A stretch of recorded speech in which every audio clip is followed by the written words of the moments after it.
Oh, it would be smart if I actually had my tracking on.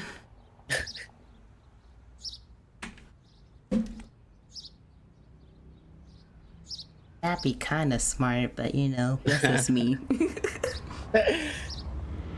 Professional streamer.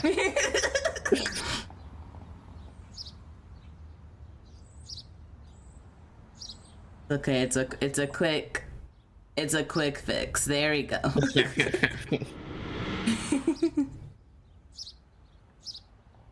Hello. Who did their daily coffees? Only Mal did their daily coffee? That's crazy.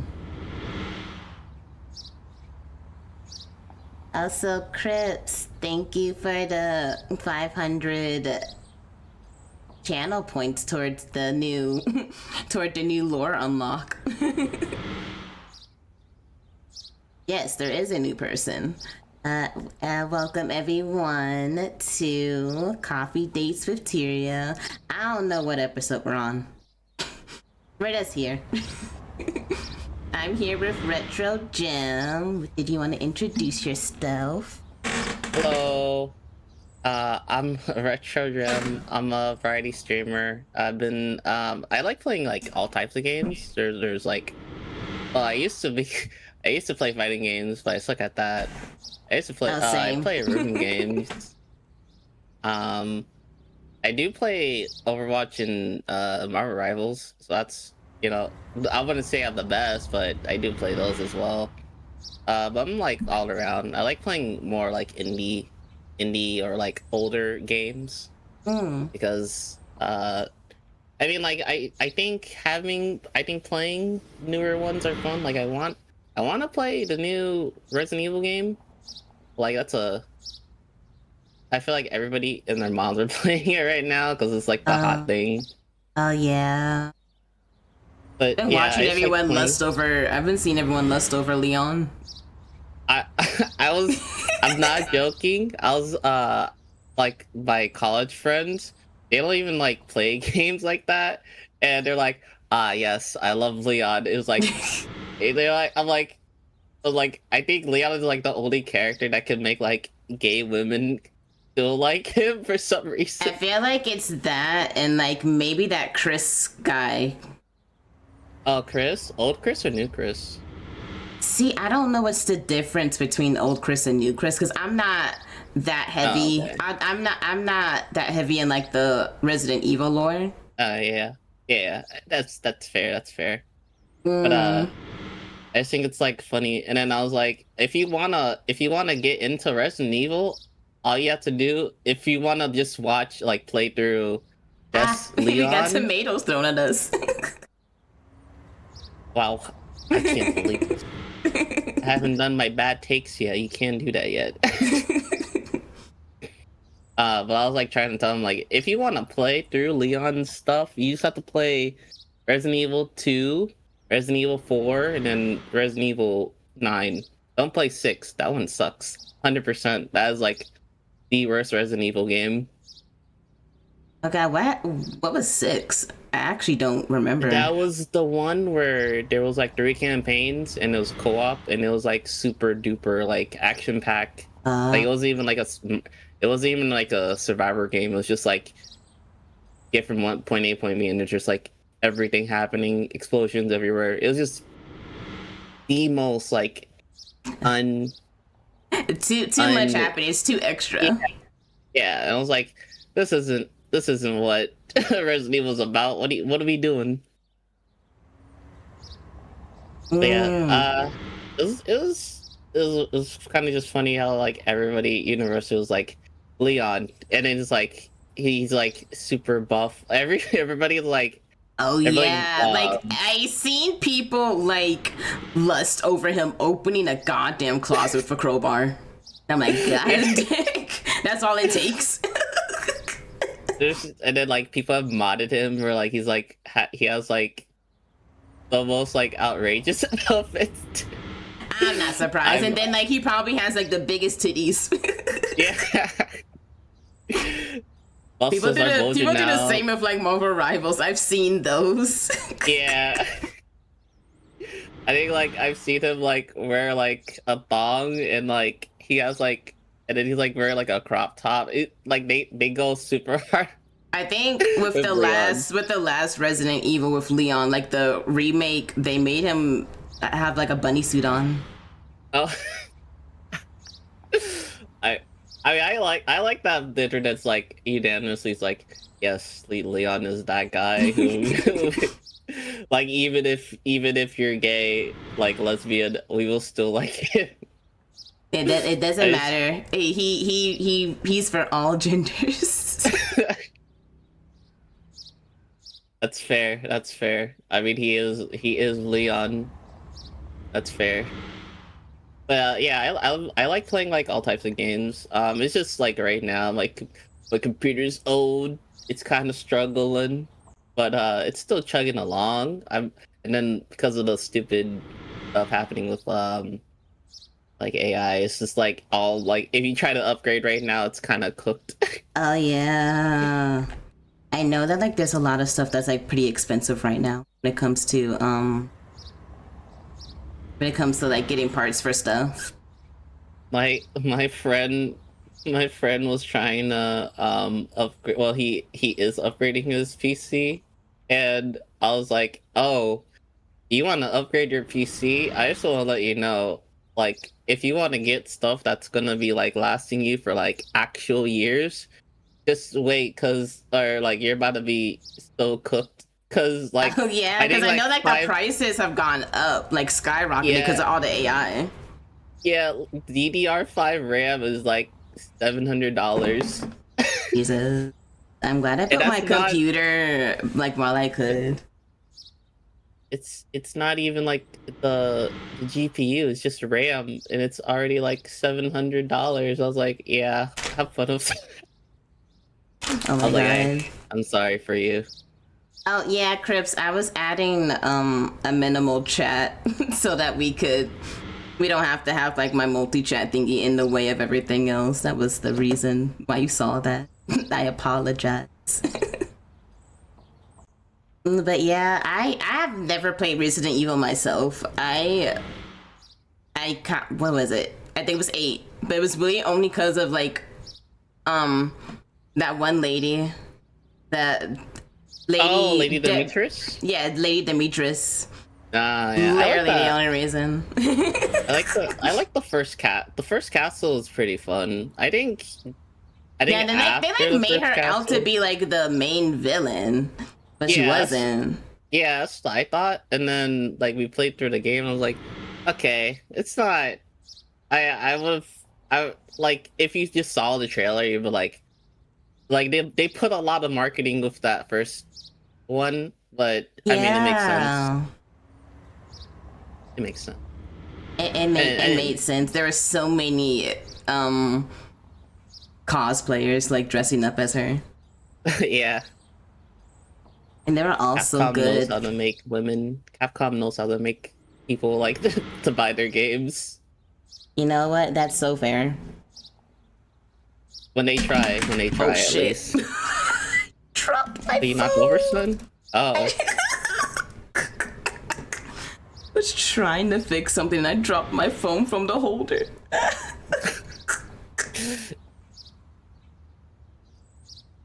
Ignore my clumsiness. If you want to get into Resident Evil, I think a good jump off is like Resident Evil 2 Remake. Yeah, that's the one with that's the one with the lady with like the red coat, isn't it? Oh, with what's her name? Yeah, I forget her name. Darn. It's like no. Hold on. It was funny. I remember I got into Dead by Daylight because they put her in the game too.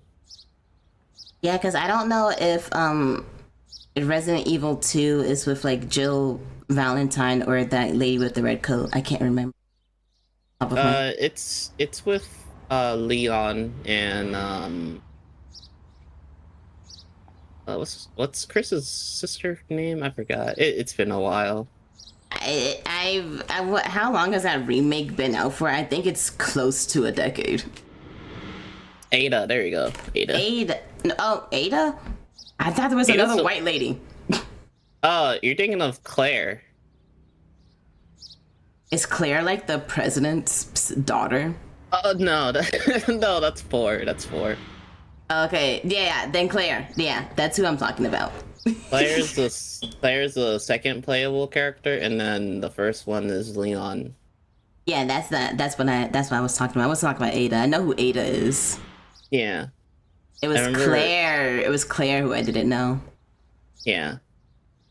I remember I like distinctively got Dead by Daylight just to get the Resident Evil outfits, because I was like, I really like Resident Evil, and that was like one of the things I buy. I think when it comes to me, if I see 2B from Nier, or I see like some characters, I will like immediately like try to get them. I think the only time where I don't do that is like if it doesn't justify it. Like I remember Rainbow Six Siege. I did not like the outfit for 2B, and I was like, I hate that you guys ruined one of my favorite characters. I will never buy this game. They had it on Rainbow Six Siege. Yeah, and it did not look. It looked terrible. How you gonna fuck up that? It's not much you can. It's not much to do. I don't. Like I'm not saying her design's bad, but it's a very simple design. Yeah, but I wish I could show you what they did to her, and then I was like, yeah, I'm not playing this game. I'm not playing this game. I don't really know if you really want to play Rainbow Siege. My friends are trying to get me, like my IRL friends really want me to play it, but like I'm like, no. It's so toxic. I think it might be on par or worse than DBD. I think I don't even play it. I just know. At least I know. At least with DVD, at least like you can hop on with the boys and like troll a little bit. I think Rainbow Six is just like it's actually just pain. Oh yeah, it is. From what I've seen from like people playing it, it is just pain. There's no winning on there. Like you can be good at the game and then someone's still shit talking you. I think my favorite moment from Rainbow Six is like the Charlie clip where he gets like a donation. He's like told, hey, kill that guy for like 100 of this like weird currency. He's like, what? Why would I ever do that? And then the guy pays him. He's like, he kills him. He's like, it's a misfire. Calm down. I was like, I think that's like my favorite moment from Rainbow Six. But like that's old. I think everybody still quotes it though. Everybody still quotes it. I think it's just that iconic. It sounds pretty iconic. I mean, if all I had to do was shoot someone for $100 in game, I'd do it.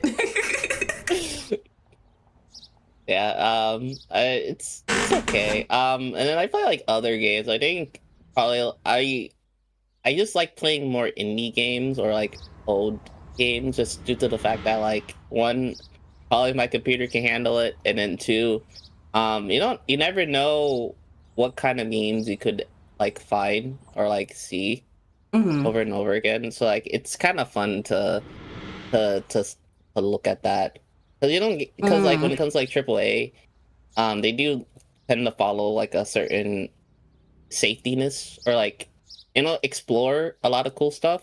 They kind of do like that with indie games. Yeah, it seems like with AAA games, it's kind of like a hit or a miss with them recently. Yeah. My God, if you ever watched Streamer Awards, you remember like that one game, not Streamer Awards, Game Awards, the Game Awards. Yeah, like that one game won every single award, just about. Obscure. Yeah, then it turns out that they were using AI to make majority of the game. I think it was they were using AI for placeholder stuff at the start. I don't know if they kept it in or not. I don't know. It was found out. I don't know. Mm-hmm. I think it was another game that they put out there that they showed as an advertisement, and then that one was just full AI. But I think I heard that Claire did have like a. I think they did have like AI for like their placeholder stuff, but I'm not fully sure. No, I'm not sure either. I've never heard of the game until that Game Awards show. Because I Oh, was doing like a really? watch party. Yeah. That game was like actually everywhere. Like it was like at least like on Twitch, like everybody was playing. Like you know how everybody's like playing like Resident Evil right Mm-hmm. now? Everybody was playing like Claire Obscure X 3 for like a while No, when it first clearly, came out. Claire Obscure was not relevant enough to me because I've never seen it. Oh, that's fair. It's made by French people.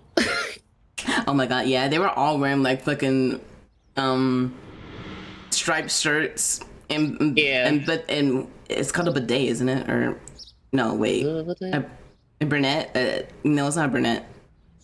Those little hats that French I people think wear. okay, I know what you're talking about. I don't know what it's called either. It starts with a B and I can't remember for the life of me. Yeah, I don't know what it's called. But yeah, I think that's referencing one of the outfits that are in the game as well. But I haven't played it. I do want to, but I haven't played it yet. I haven't. I don't think I will play it. Only because I think I don't. It's only because it never really interests me that much. I think it's like I think turn-based games are kind of hard to like for people to get into because I don't think a lot of people, not everybody is down for turn-based games. Like I like Persona. That's like one of my favorite games. So I was like playing Persona 3 Reloaded and Persona 5 Royale. I really like those games, but like I'm gonna be honest with you, not everybody's gonna like turn-based games a lot. Yeah, that's understandable. I think turn based. I actually don't mind it. I think it's more like if the plot's good. Like Persona, I would probably play it just because like it has a really good storyline. Yeah. I do have it. It's just on my PS4, but I gotta like actually buy it for either my PC or transfer my games to a PS5. Okay. That's fair. I think Yeah, I'm debating on which one to do. I mean, I think at least with a PS5, it's free to like transfer. I hope. that should be. It should be. I think if you Oh. just have the game, I think it should be. You should be fine. Just transfer it. Unlike Yeah. Nintendo. Yeah, unlike Nintendo, like I still have my Switch. I can't like play it like with like the handheld version because like the screen doesn't turn on. But like if I have it plugged into like my computer, it'll work just fine. Mhm. And yeah, it's like $30 to like transfer all your games. Yeah. It's $30 each, I think. It's not even like a one-time payment. It's $30 each. I think it depends on the game. Like there's like a digital upgrade, and then it's like some of the upgrades aren't even worth it. So I don't even know what. Like I think Breath of the Wild, is it Breath of the Wild or Tears of the Kingdom?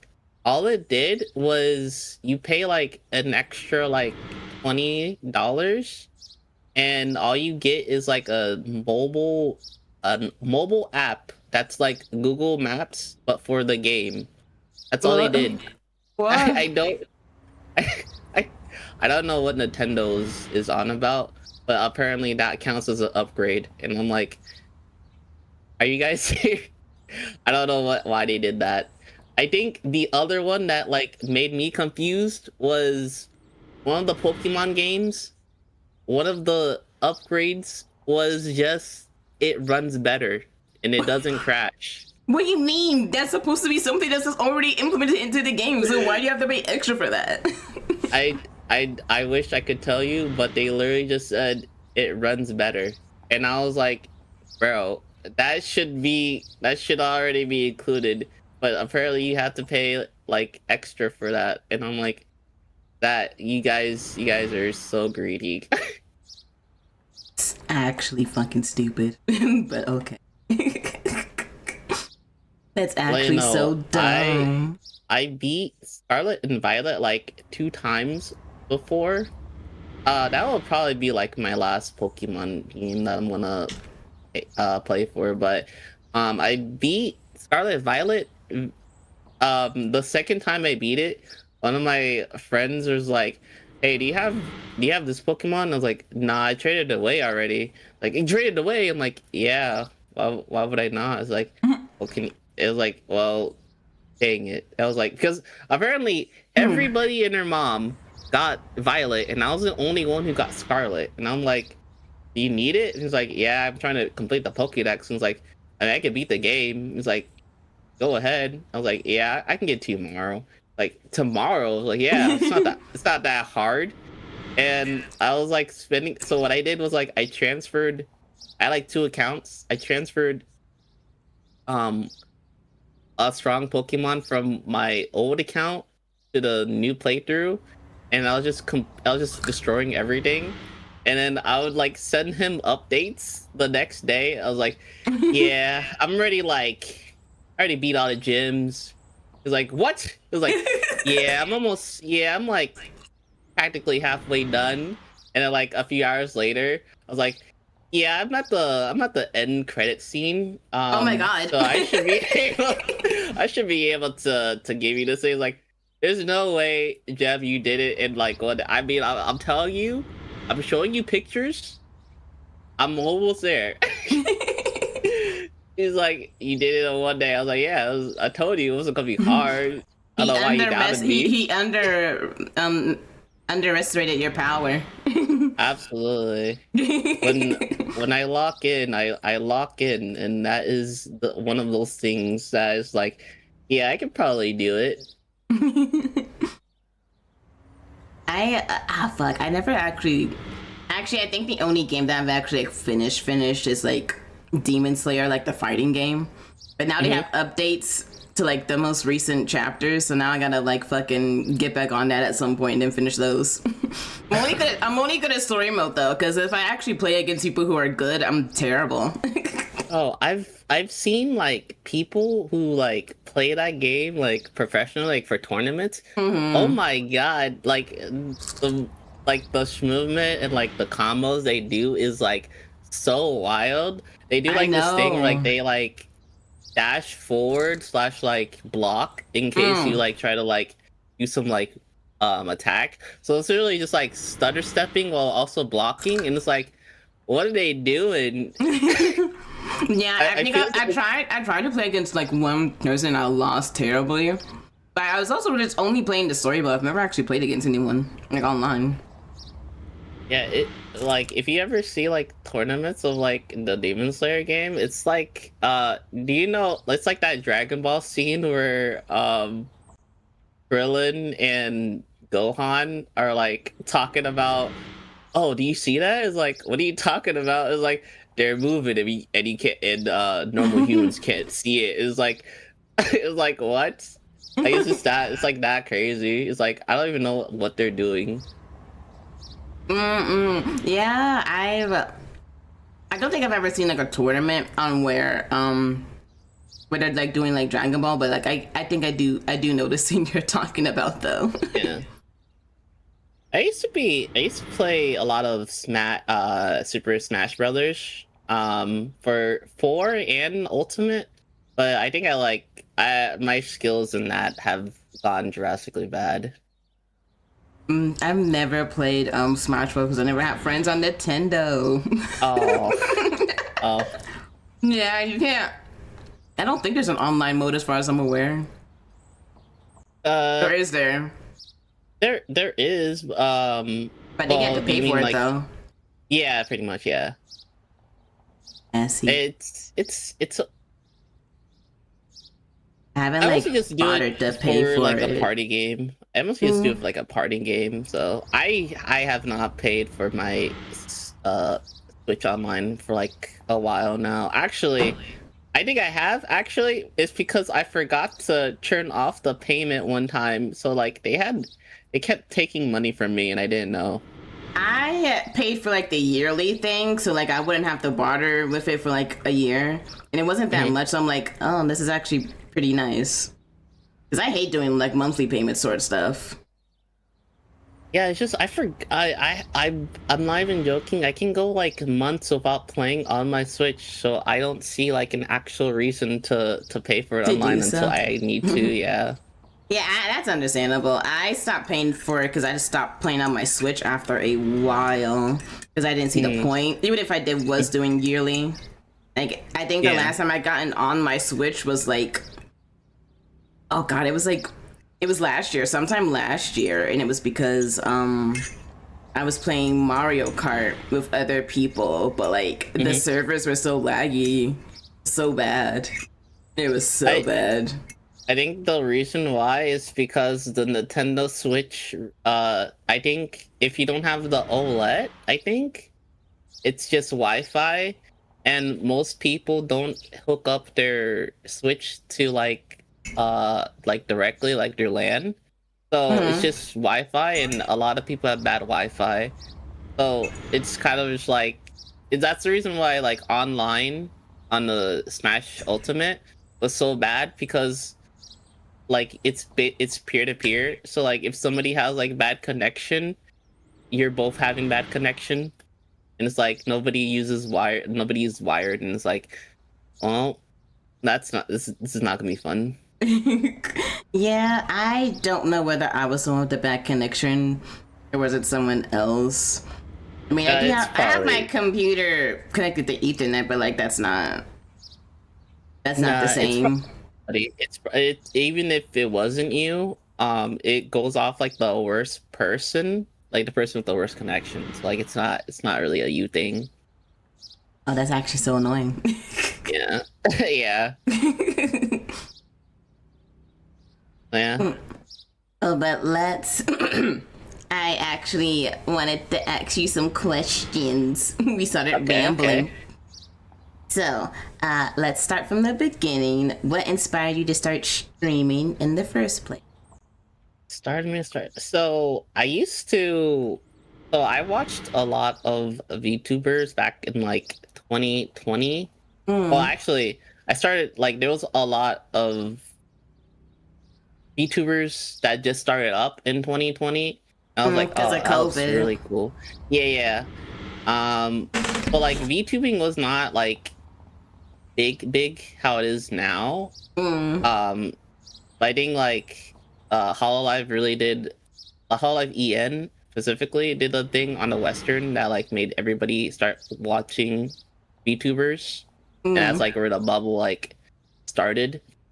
And then I just think content creation is very fun. They were just like playing games and whatever.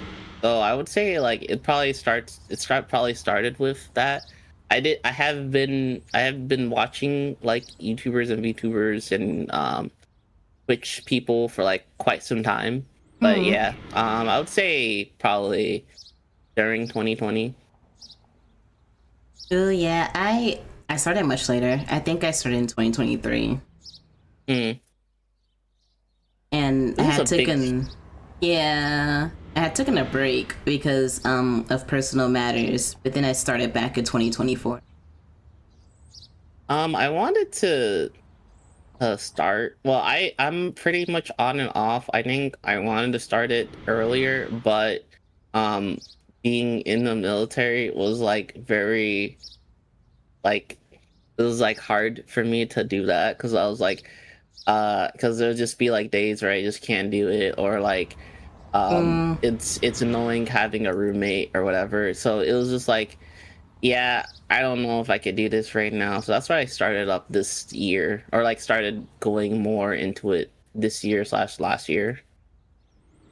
Oh yeah, that makes sense. It's actually honestly I find it really hard for to like sometimes keep up a schedule, especially when like I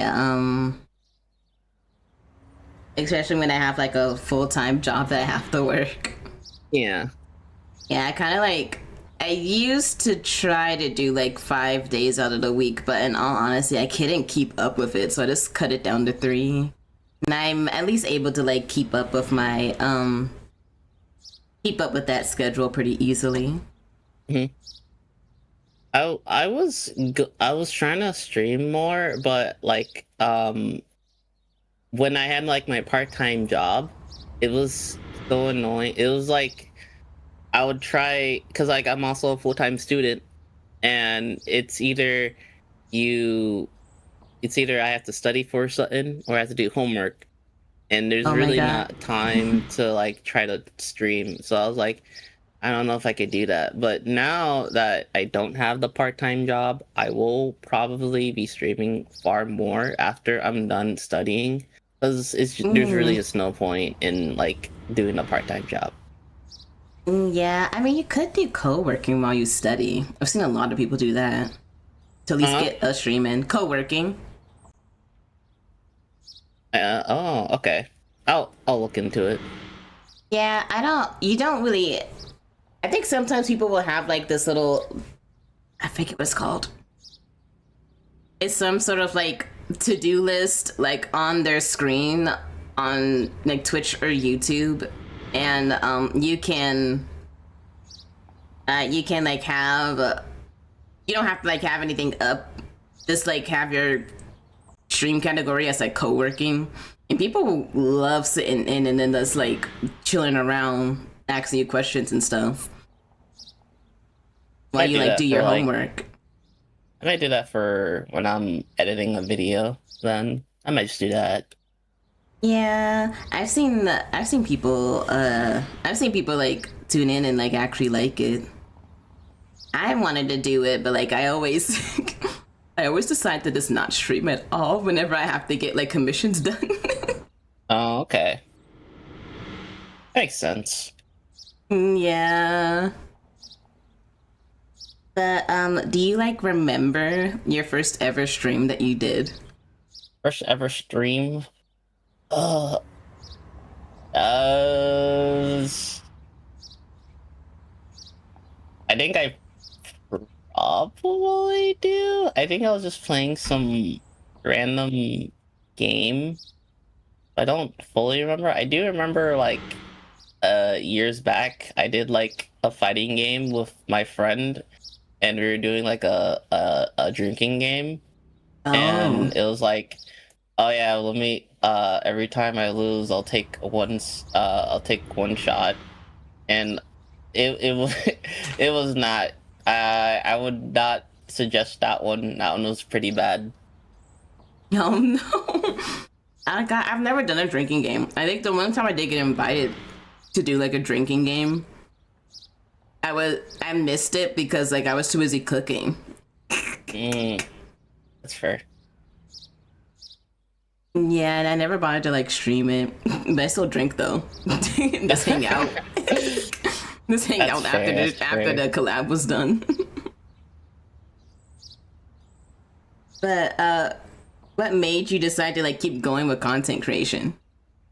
At least this year, I'm just treating it more as a hobby. Like I 100% think like the content creation stuff is like kind of hard right now. So right now it's just like I'm just doing it for fun.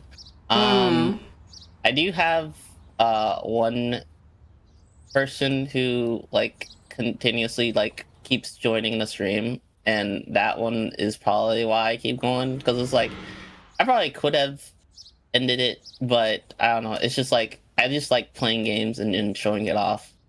Hmm. Yeah, I have a handful of regulars who come into my stream, depending on what time I stream. That is. It's fair. I think the regulars are probably the things that keep like even like a small streamer to keep coming back over and over Hmm. again. You see that there's like some sort of progress happening, even if it's not Yeah, that big. yeah. Because like I think if you like focus on the numbers purely, you're like, ah, this sucks, and I really don't know if it's even worth continuing because there's like Oh zero yeah. people in here. But then you have Yeah. that one guy who's like, "Stop." Yeah, I'm still it's here. just gonna be very annoying if you just keep paying attention to the numbers. I try not to look at it. Yeah. That's why I like kept it. That's why I keep it more as a hobby right now. It's just like Mm-hmm. I'll just play a game, and if anybody shows up, everybody shows up. Yeah, I try to like not look at like numbers at all. Like even with like the average viewer stuff. I mean, towards the end of like stream, I will just because it's the analytics. But besides that, I do not bother to like look at any other numbers during stream because then I'm just gonna be self conscious. Yeah. But were there any like creators who inspired you to start streaming? Um, I can think of two at the moment. One, would be I already talked about Hololive, but Amelia Watson. She's probably one of my favorites. And I don't then know. the It's I think she graduated recently, didn't yeah, she? well, not recently. It was like Like a a year year or and a half two? ago. Yeah, I think it would have been almost 2 years. I don't keep up with like a lot of corpo stuff, yeah, but I do yeah, remember her graduating. I just yeah. didn't know how long it was. She goes by a different name now, but yeah, she graduated. Yeah. And I then God, I don't really know that many Hololive people besides like I think the second new gen that they did with all the troublemakers. Advent. I believe that's what they're called, Avon. Like one of them was like a Ravencroft. Yeah, yeah. Hey, that one's. See, I. It's kind of funny because um I remember the first gen, and then there's like a brief period where I don't remember, or I didn't like fully get into Hololive because I was gone for a little bit. So Mm-hmm. then when the third and fourth gen came out, I knew them a little bit more than the second gen. But yeah, I know what you're talking about. Mm, That's the one of Momoko and yeah, and then there's Shiro, I think, yeah, yes, and then yes. there's that rock one. There's Uh like oh, the Bibu. Yeah, there yeah you go. Bibu. Yeah, there you go. I couldn't remember like it's a rock, but like she's a meme. Yeah, she's very not zoomer, but like she's more into the meme culture for like the brain rot area. Hmm. I don't really watch any of them, but it's really because I just don't have time to really watch streamers as much as I used to. Yeah. The other one would probably be more critical, but that's more like he's just like one of my favorite YouTubers that has who's still going on right now. Mm. He's old ancient. Like I think he's been here since I think he's been doing YouTube for like since like 2010 or 2008. I forgot. It's been a while. I think I watched him when I was like in high school. I think one of the well, there's a lot of people who inspired me to be like start streaming, but um, I think what at least sparked it was like a lot of people from like Vanos's like friend group. If you know who Vanos is, Oh yeah. I used to watch him too. yeah, I don't watch Vanos as much, but I still watch his friends. Wildcat, basically I do work, Terrorizer and Nogla, and like Yeah. 407 and Panda. I still watch all of them. And who else is on that group? And Cartoons isn't really in that group particularly. He kind of like pops in every once in a while. But Delirious, he was one of my favorites too. Oh, I love Delirious. He's funny. And I guess for the Uh stream, I guess for like to actually like start like doing YouTuber stuff, they were like an inspiration besides like other people. But I guess for streaming, a guy he does like GTA roleplay. That's not really the reason why I tried to start. I can't do GTA roleplay for the life of me because I don't.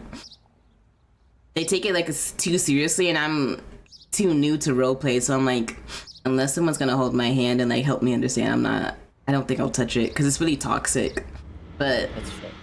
yeah, but his name is like Milton T. Pike one. He's like I haven't heard that.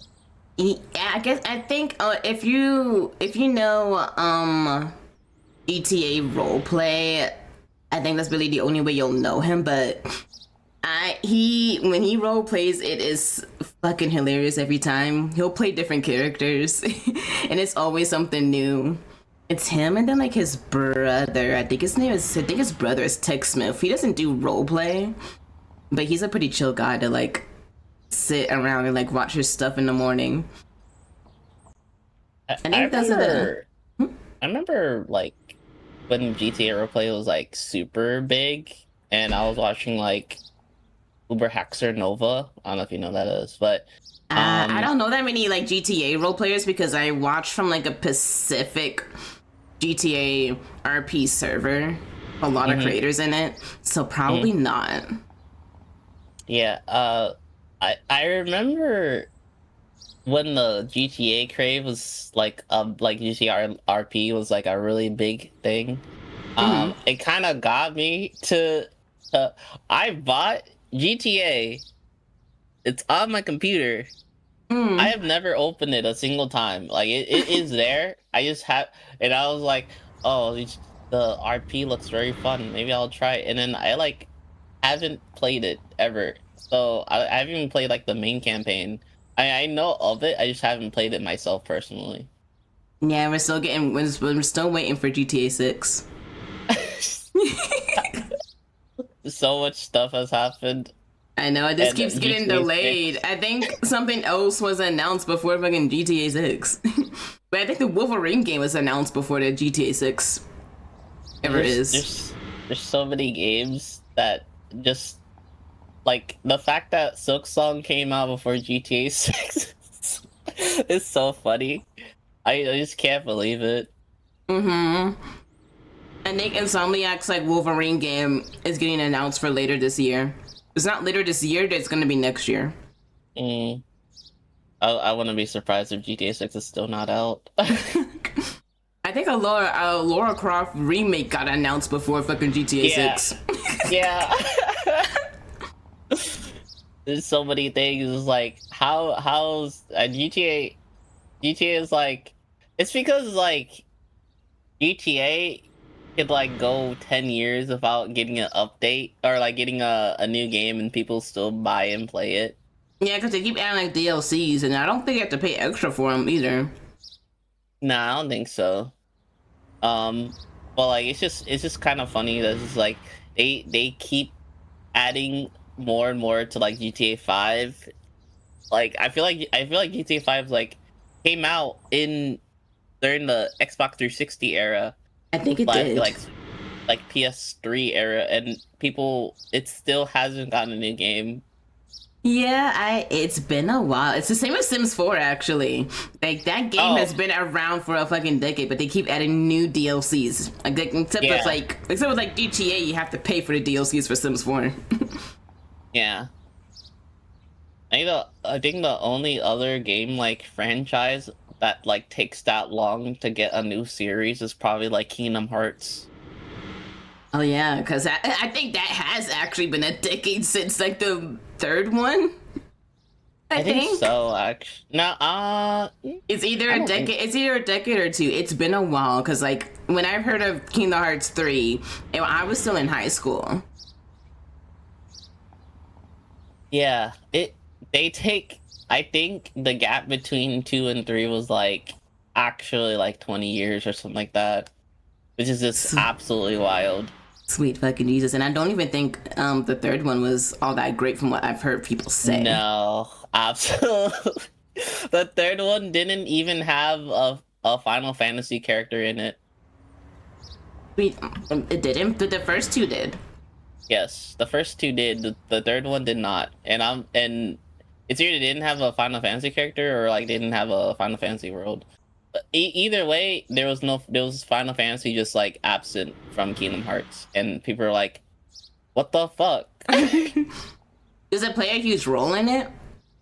Yeah, I mean, they are very pivotal to like the whole reason why it exists is because it's supposed to be like a crossover between Disney and Final Fantasy. Oh, So they the just fact decided to that scrap that idea, I guess. yeah, I don't know why they're like, yeah, the third one we're just not gonna have any Final Fantasy characters in it. I hope you guys like that. I, yeah, that really was like, why did you guys do? No Cloud, no Sephiroth, no like any Final Fantasy characters people really like that were in the previous game. It's just all absent, and I'm like, Damn, that's actually crazy. I didn't know why it was would a you do that? crossover because, like, I'm not that deep into like the Kingdom Hearts lore because I know it's very confusing. Oh, it is. It's so confusing. You're like you're playing through, and you're like, why does this character look like that character? It's like, you see, and then you have to go through like a whole like side story of why there's like lore on this one guy, and then there's like even like even like Sora has like times where he got resetted, and you have to play those games to understand why he got resetted, and it's like like if you're an outsider, you don't know anything Mhm. about Kingdom Hearts, you're like, I don't understand what are you talking about with Xehanort. It's like, Xehanort, let me sit you down. You want the easy version or you want the fast version or the long version? And then you say like the I long feel like version, there's and no then easy version when it comes to Kingdom Hearts lore. no, there's not.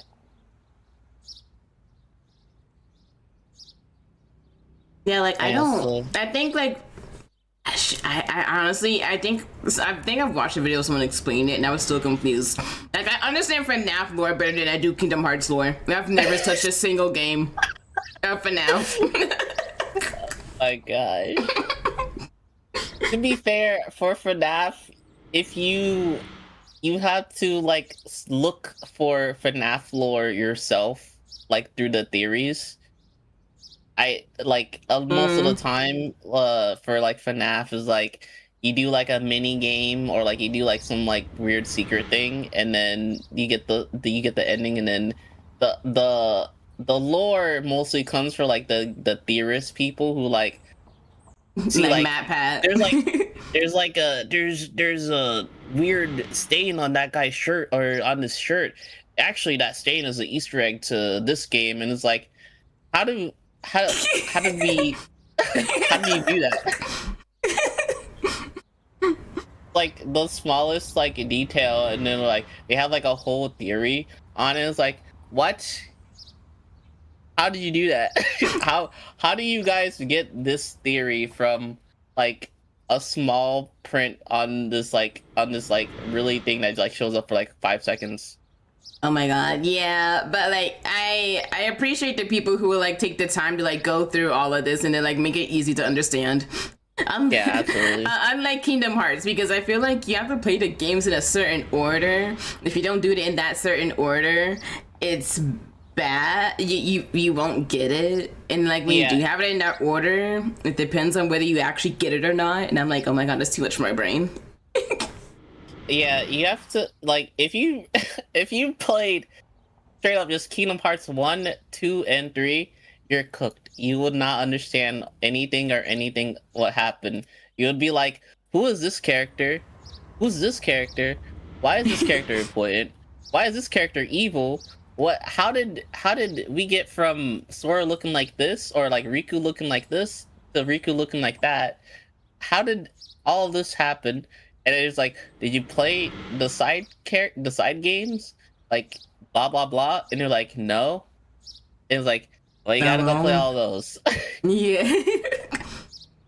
And keep in mind, they are like standard RPG games, so some of them can range from like 30 hours to like 80. So have fun. Yeah, it's a really long game to play if you actually want to like 100% it. And I'm like, ugh. I think the easiest way to play them would just be by going playing the 1.5 and 2.5 remixes that are on like PlayStation.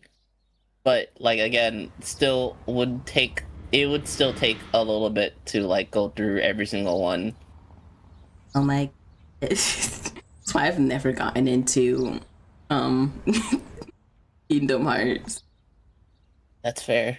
Honestly, So it's fair. the lore itself is like hard enough to like understand. That's fair. But like I feel like the Kingdom Hearts fans are like one of the most loyal fans that are like they will sit you down and will explain every Oh my bit of god. detail onto It's like that one meme from Malcolm in the Middle where the dads just slowly oh turn into the background darkens. yeah. Yeah, absolutely. That's how it is. Absolutely. um I actually wanted to ask, you mentioned that you play like a variety of games and like gotcha games. So what draws you to those kind of games? I know you said it's because your computer can actually handle it, but like, what other It would reasons? it would just be the art style. Like if it has like a certain anime art style, I really like those type of games. The other one would probably be like gameplay.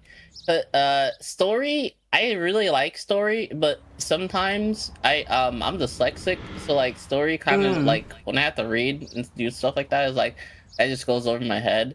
So gameplay, so like if it's a gotcha game, it's either they have really attractive characters and or I think the combat is very fun. So Mm. like when it comes to Genshin, I play that because of like the end game. So like I just like doing the end game for that one. Star Rail, same thing. I just think it depends on like um I want to play Star how Rail. Star Rail's fun, but like again, it's a turn-based game, and I don't really mind I a think turn-based game for Star Rail. okay. I think the story is one of the better ones for the Hoyo games, but um I would just not don't even try to look into meta or look into getting the best character to cuz like one day your favorite character is like the top of the tiers and then the next day they're washed and you don't know if they're ever going to get a buff or not. Oh So no, it's it's like like Marvel Rivals. yeah.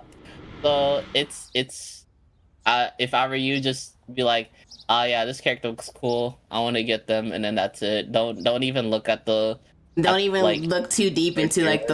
the mechanics. Just get it if you want it. Yeah, pretty much. Because it's like I swear there was like a character that people were like, oh this character is the greatest character of all time. There's no way they would ever like this is like one future character that you just need to have. That character now is like probably F tier at this point. Oh Like no, not F they're not tier. usable. Like the ceiling, there was like a normal ceiling range for damage, and then it just broke.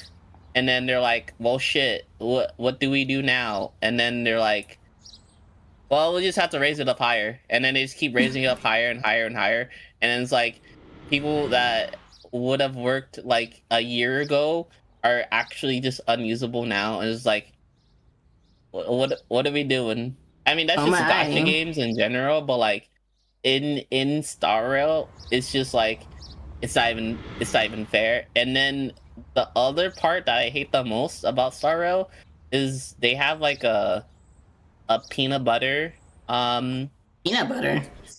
sort of like system. So one character will work, but in order for them to work the best, you need to have their jelly, their peanut butter and jelly combo. So if you want a character to work really well, you need to get their other 5-star counterpart. And if you don't have both of them, well, you're just gonna have a very not as good team. And it's like, why are we going down this route? Because that just means you have to get 2 characters and or even 3 just to make your one team work. And it's like, that sucks. That sounds very annoying. Yeah, and like I have the worst luck in gacha games. I think like my luck is so bad that it just becomes like statistically lucky, if that makes any sense. It's so bad that it turns around to being so lucky in the bad way. Oh no. I think one time in Zenless, I went on like a 7 streak 50-50 loss.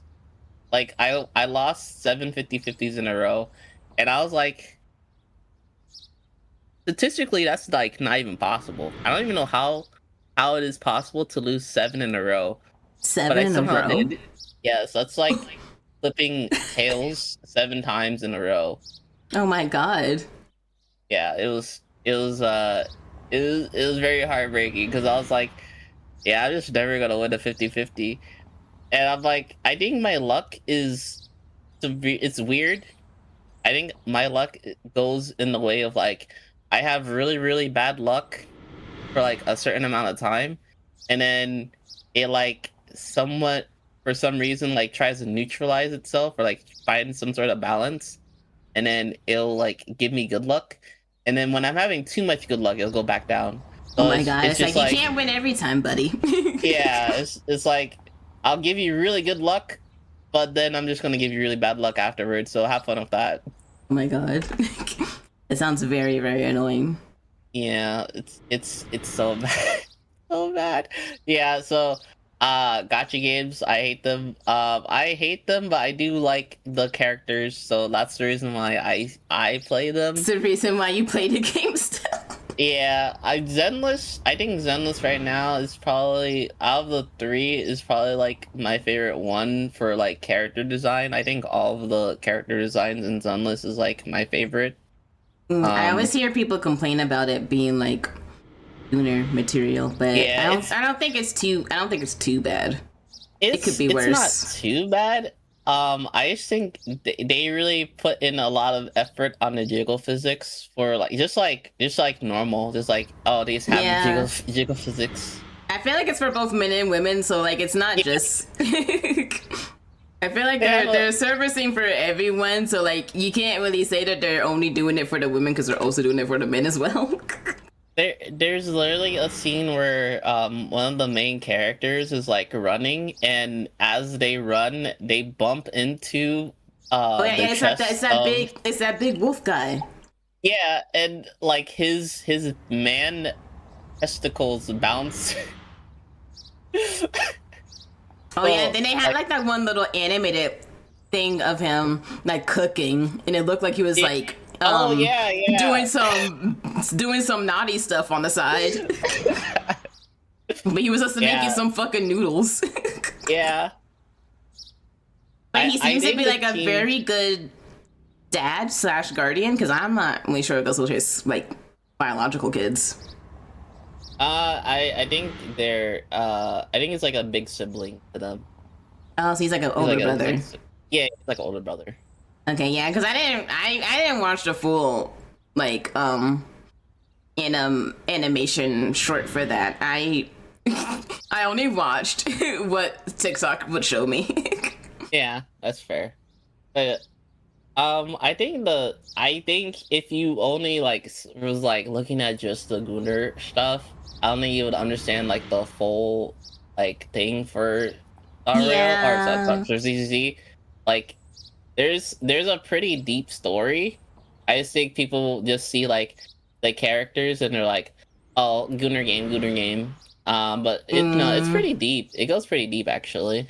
Yeah, that's like the one annoying thing. Like there's actually There's actually like an actual deep story to it. Like they just choose to like only pay attention to like that stuff. Yeah. I'm like every Uh, game, a lot of other games do that, so I don't see why Zenless is so different that they have to hate on it. yeah. I think it's because out of the three games, everybody, out of like I don't think most people count the first Star Honkai game, but definitely for Zenless, everybody just sees like, oh, the proportions for like this character is just huge and like it's all bouncy, whatever. But like it's not like that. Yeah, I actually need to. I want to play more Zenless. I never had a chance to like really do it. At least not on stream. I only did like off stream, like on my free time. Oh, okay. And I I met liked I met it. the I met the voice actor, the English voice actor for Bernice. Oh, that's actually really cool. Yeah, I got her to want, like. I wanna at some point like meet a voice actor. Oh, I could have had the chance to meet the English voice actor for Mira for K-pop Demon Hunters, but like, because she was at a convention that was like near me and I could have gone, but I didn't have the money to do so. There's actually could have been a lot of voice actors I could have met. Good amount of ones that I recognized. met the voice actor of Aerith and Tifa. I met Toga's voice actor from My Hero. I met Shadow's English voice actor. Um, Oh, that's cool. funny funny enough, I was at his booth for signing, and he had like a poster in the background, and I was like, oh, can I get that one? And he's like, yeah, go ahead. And the poster had like a signature, and I think like the artist was at the convention. I think he gave him it as like a gift, Mm. and I'm like, oh yeah, can I get that? And I didn't know, so he's like, yeah, go ahead, and I bought it so he could sign it. Turns out I think it was supposed to be a gift, and I'm like, oh, it's like, Oh it's no. fine. I'm like, hey, he's already got a signature on it, you know. I might as well. It's a pretty cool poster, though. I just feel like, it's a pretty cool poster. I just don't think he was supposed to sell it. Lord, you know what? I think the voice of Amelie. I met Amelie before, or the Monarch. I don't know if you know. I know who you're talking about. Yeah, met her before, so that was cool. I was supposed to the voice of the new Deadpool from Rivals. Sayu. I call him Yeah, Alejandro because I know him for his voice acting and like his yeah, stuff on YouTube before he decided to do VTubing. yeah. I was going to go to his line, but I kid you not, his line is actually like at the convention that we were at, it was always long. Like it was always like I'm not incredibly long. surprised. Him and Amelie are literally in everything, so I'm not really surprised. Yeah.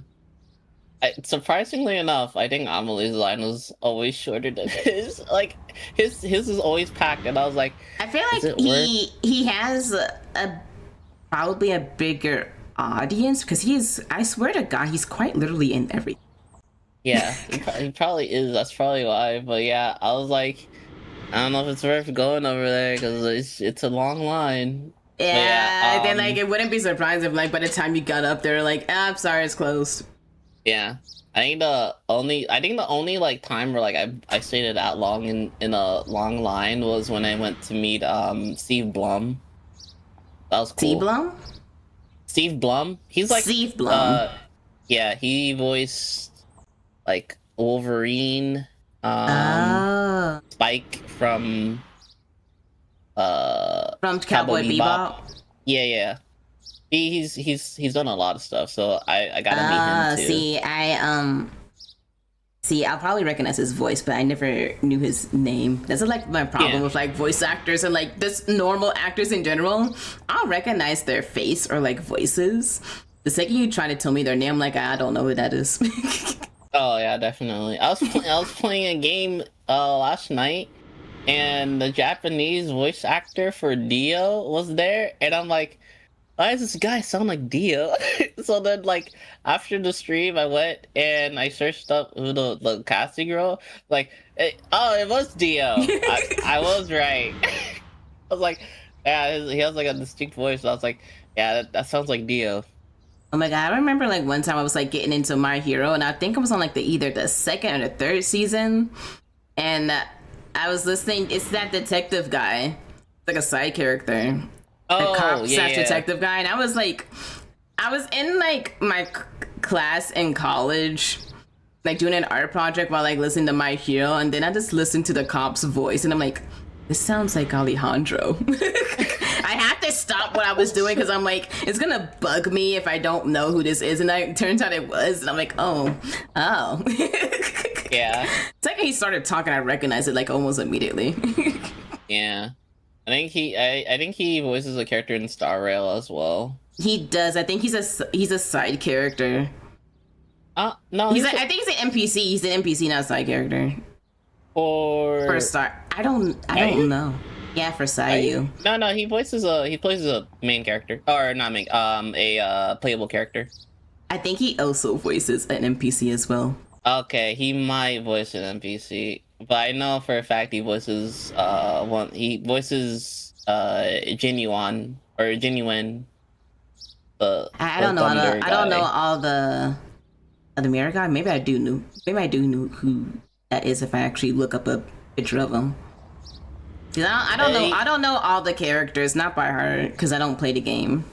I just know he has like one voice line that everybody, if you played the game, maybe you might know, but he has like a voice line where it's like something about like a master stroke or something like that. Master stroke? Yeah, I'm not joking. That is like the actual like thing he says. He's like, now it's time for the master stroke, and then he like, oh my god. I couldn't be able to say that line without laughing my ass off. Yeah, I don't know how he does it either. There's no way I could ever take that line like seriously. I think the other I like his voice that he does for Deadpool, and I think the most quotable thing I like from him is, what are you aiming at when he's oh yeah, because it's literally fuck, it's then what are you aiming at is literally like a reference to Ninja.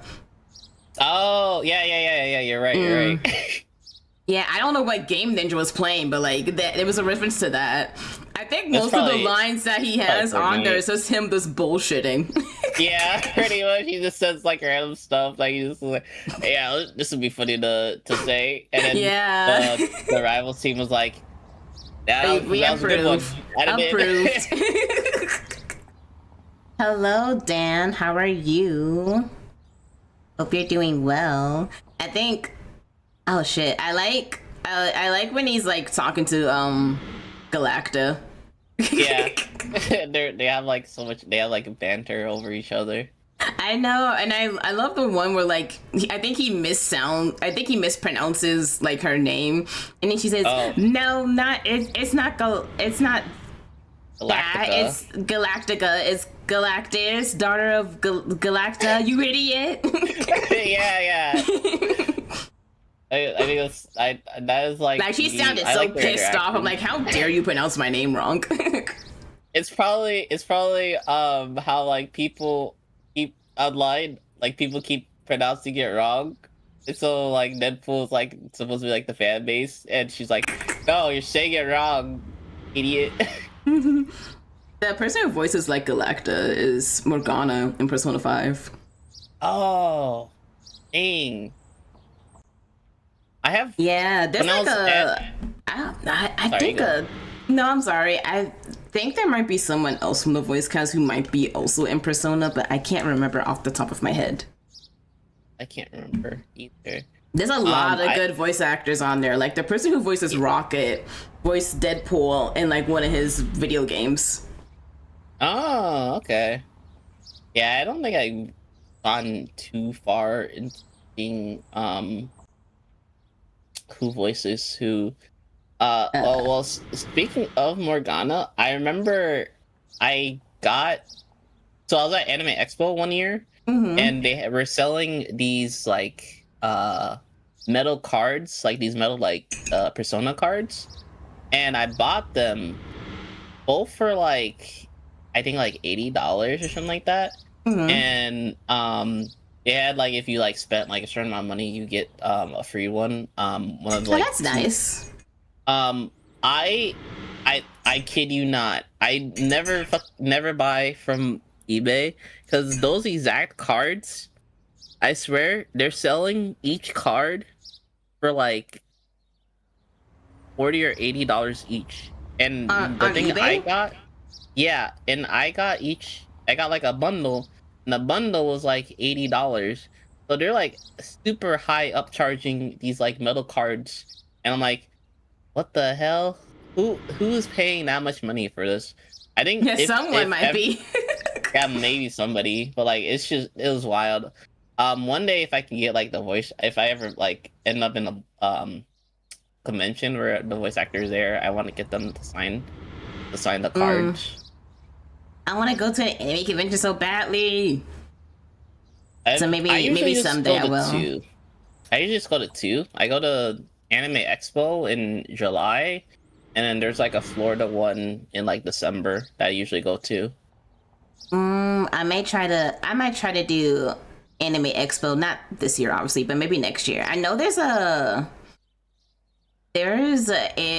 convention for like there's like a black convention that happens sometime in May. But I don't know whether I'll have the money for that because I already have plans to go to Japan in May. I'm going on a cruise in May to like Mexico. To Mexico, so probably can't go to that one either. I would be careful in Mexico right now. Yeah, I know. A lot of bad shit is happening. Also, Cozy Astro, thank you for the daily coffee. You got espresso. Oh, nice. Yeah, every time someone checks in, they get like a different type of drink. Oh, okay. But yeah, I want to go to Japan, but like, the flights to go to Japan and coming back are like the most expensive part about going there. I use an app called Air Affordable, and you can basically, if you know what Affirm or like Afterpay is, you can basically do a down payment and then just make payments towards the plane ticket.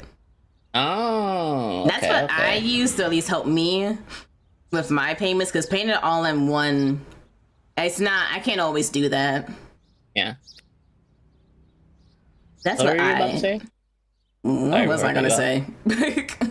I don't even remember. It would have been something about Japan. Oh yeah, so like I got lucky because the Japan trip was already being planned. I didn't do any of the planning. I was just say like, hey, I want to go, and they did all the budgeting and like hotel finding and all that for us because we're going for a pretty big group of people. Are all going together. It's me and my mom who's gonna be like sharing the hotel together. Oh, okay. Yeah, that's what I was gonna say. Yeah, it's gonna be very exciting. The flights are gonna be hell. Oh, yeah, you're probably gonna be like on like at least a 14-hour one. Yeah, when the one I'm paying for is gonna be 21 hours. Yeah. I think we have to fly to California first, and that's gonna be 4 hours right there. Yeah. And then once we get to California, we're going to be flying from there to Japan, and that's going to be 21 hours. And we'll get there by like basically 5 a.m. in Japan time. Yeah. And you got severe jet lag. I've never had jet lag before, but I might be experiencing it today. Yeah. I might experience it for this trip because I've never really. I guess the longest have been on a flight is like to Cali, but like not for the reason why I'm going this time. It's like just to visit a friend and then come back. But I've never been on a flight that was longer than over 4 hours. So like, I'm basically just gonna be on the plane for like basically 24 hours, and I'm like, it's gonna be. I'm either gonna be okay with it or I'm gonna fucking lose my mind. Hey, stretch your legs out. That would be the only thing I would tell you, because you don't have 6 legs. Yeah, I'm definitely gonna be taking like some sleeping medicine, so I'm gonna sleep through the flight. Cause definitely. Yeah, it's because if I like try to sleep naturally, it's literally never gonna happen, realistically. I think the only like long flights I've ever had was when we went from California to Australia. Oh. And I forgot how long now. I think we had for one like Cali stop. to Australia. Yeah, it would be quite long. Yeah. It was. I think we had like one stop in Guam, and then that was pretty much it. Ross, hello. How are you? And then I went from Australia to Indonesia, and Indonesia being a stop would be nice. I think the part that like pissed me off. Hold on, before we even go there. So I wasn't even supposed to go. To sit up, you fucking Indonesia. What happened was people. There were people who were supposed to go, but they were like, "Who has a passport?" And I was like, "I do." It was like, "All right, you're going to Indonesia." And I was like, "What do you mean I'm going to Indonesia?" I was like, "Yeah, nobody else has a passport, so you're the only one going." And I was like, yeah, that's like the biggest thing with my friends. Like none of them have a passport except me. Otherwise, I would have invited them. But like, if you don't have one, you don't plan on getting one anytime soon. I'm just gonna go by myself to wherever I want to go. Yeah, and I was like, okay, I guess I'll go because the other guys who have passports are currently not here. And I'm like, okay, I'll go. And we were only supposed to be there for like 2 weeks, right? Mm-hmm. And I bring like this is like an actual like a training for the military. Yeah. And like my higher up, he's like, why are you bringing your Switch and your manga? You're not gonna have time to read it. And I'm like, let me cook. And I'm like, you would understand. Like, we're gonna have like a pretty annoying fight there, and we're there, and I bring like manga, my Switch. I brought all my games. I even got like a hammock, right? Like a swinging hammock, and we're there, and I'm like, yeah, this place is hot, and we have like there's like a spot for a hammock, so like I set up there. We're only supposed to be there for 2 weeks, like less than 2 weeks, like 10 days, right? Mm-hmm. We get called, and they're like, we get like put in the formation. They're like, yeah, so the people who were supposed to bring you guys back, yeah, they messed up. Yeah, you're staying here for an extra 2 weeks. And I'm like, and like we have no more training. We already did all the training. So you kind of just have free time at that point. Yeah, we just have free time, and I'm like, hey, remember when you said we won't have time? Well, I have plenty of time now. I remember I was the only one who had brought a Switch, and I would be playing that every single day. The person who was like, why would you ever bring manga you're never going to have free time? He's reading all of my manga. I brought like My Hero Vigilantes from like a while back, and he's reading through all of the manga that I have. I'm like,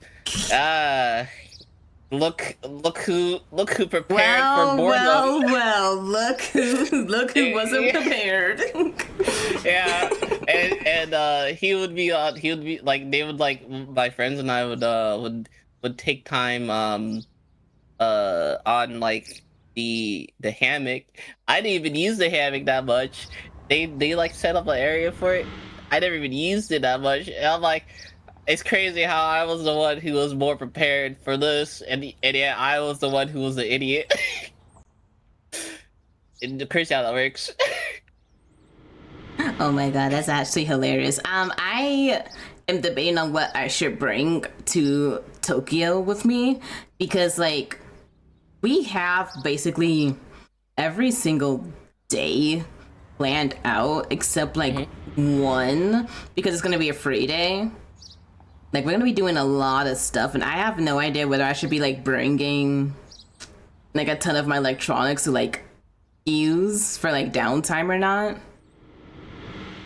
I think I was told. Sorry, no, you go first. No, yeah, no, you're good. I think maybe I will bring my Switch, but I'm debating. Really debating.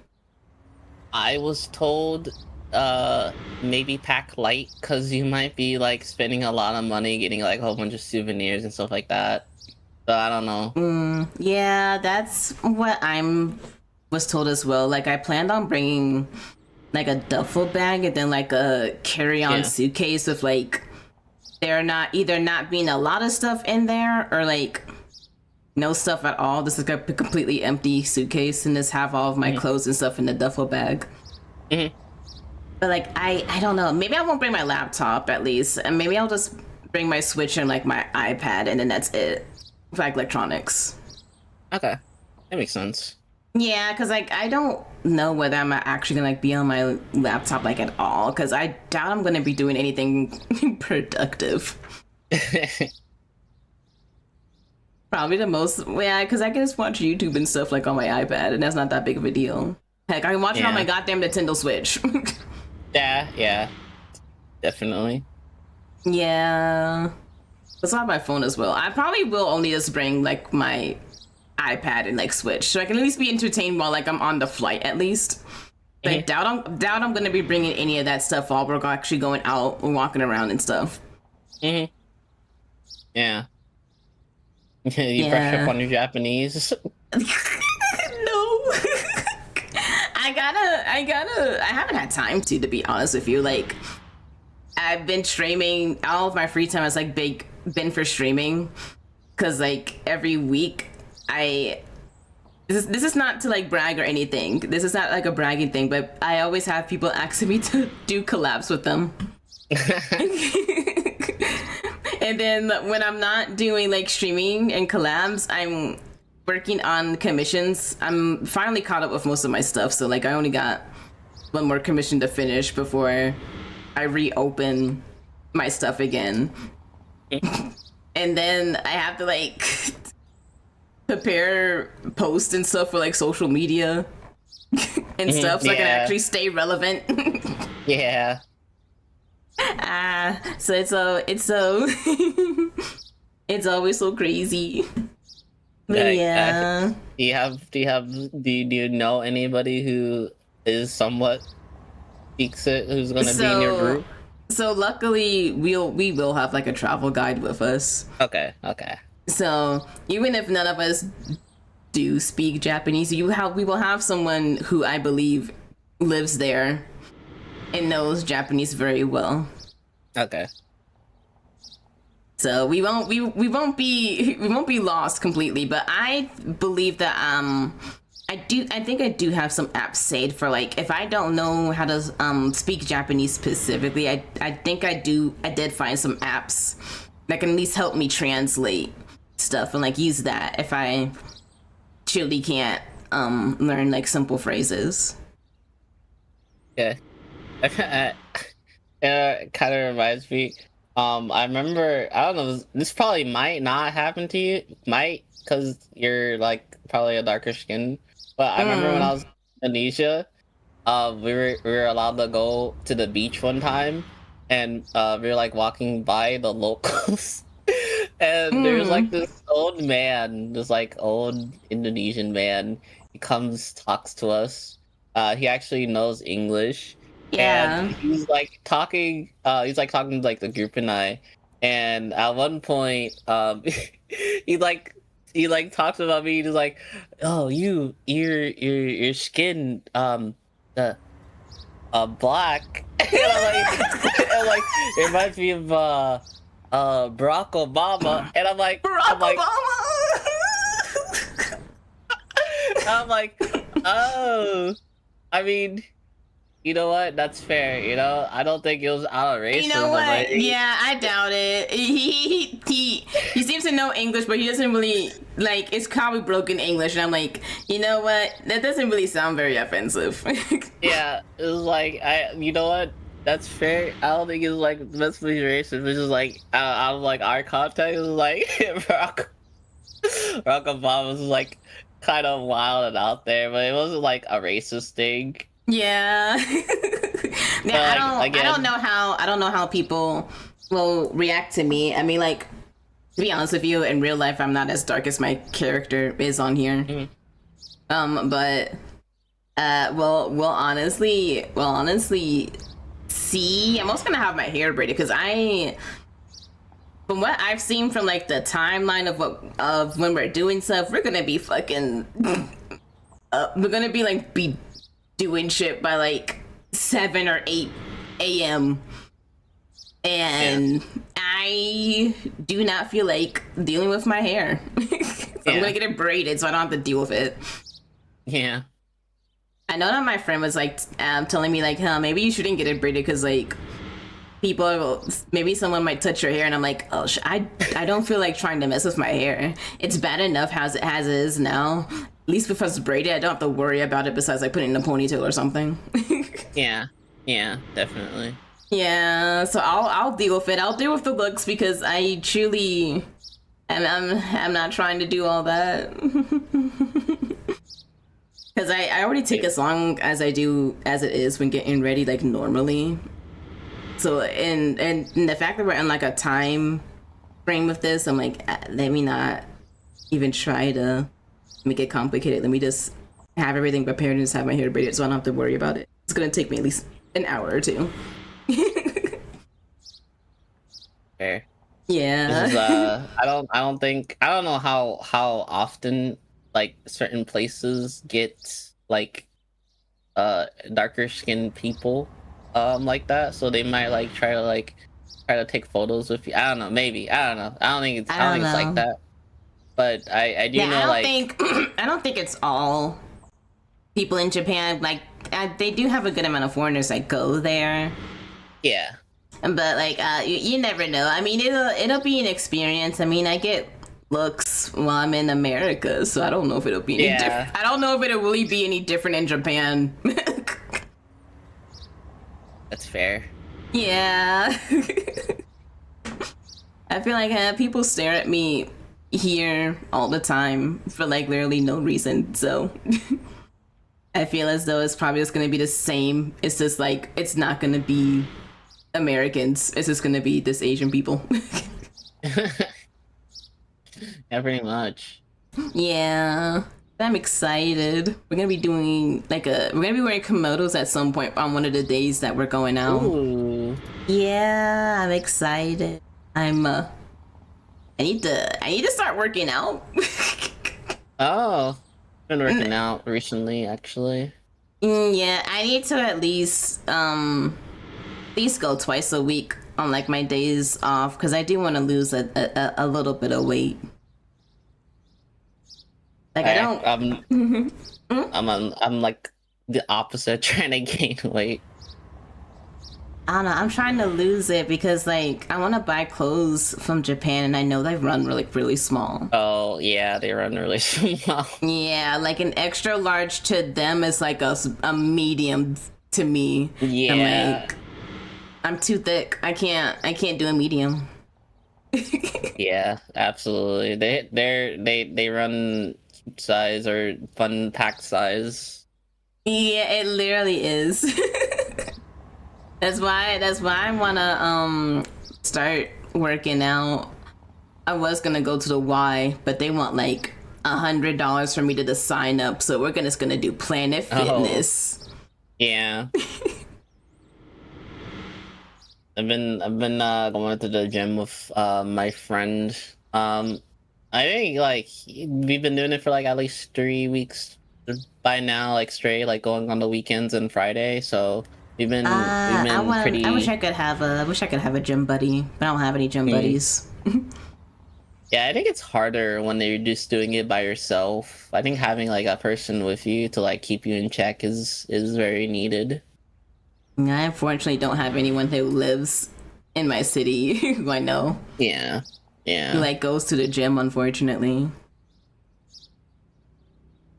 maybe some of my friends do, but like they don't live in my city. They like live outside the city. What's your goal? What are you trying to do before? I mean, you have I guess like a few more months, but like I'm. I have to buy batteries for my scale, but I'm maybe because I have to see how much I currently weigh because I honest to God just do not remember. Mhm. But maybe my goal will be to be if I'm not already 130, maybe 130 because Okay. feel like I'm over that, but I don't remember. Nah, I'm pretty skinny, so like I'm I'm like my goal by the end of the year is to be 150. And I'm 135 right now. Oh, well, hey, you're getting there. Yeah, that's my goal. You might need to think you might need to eat more protein and fat a Yeah, little bit. gotta get yoked out. I gotta get like 1,500 grams of pure protein and Yeah. testosterone. Yeah, I think maybe eating steak and chicken might help. Yeah, definitely. Yeah, rice will definitely help.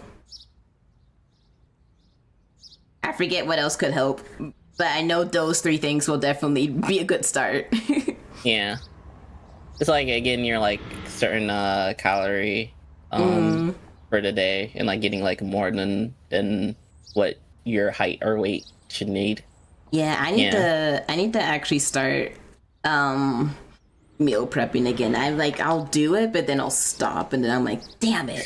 Now Yeah. now I have to buy something from work and I'm like, it take like 50 years for them to fix something at work. All right. Is there any more questions? There's a ton of questions. We just keep we keep going off track. Cause we keep rambling on to different things. I think honestly I had questions for like more gaming stuff, but I feel like we've literally already Okay. talked about it because of our I rambles. talked about gaming already. Yeah. You said that you were a video editor, which is actually really Yes. cool. I fucking suck at video editing. I don't have the patience Oh, for it. But how did you get into it? Like, what made you want to start? in high school, we actually had like is okay. So in high school, we have like these things where there's like certain subjects that you can do. So like Like somebody could like curriculum classes. it kind of so it's actually structured around those classes. So like if somebody wanted to get into like graphics design, there's like an academy for that. Or like if somebody wanted to get into like cosmetology, they have like a certain like a specific category for it.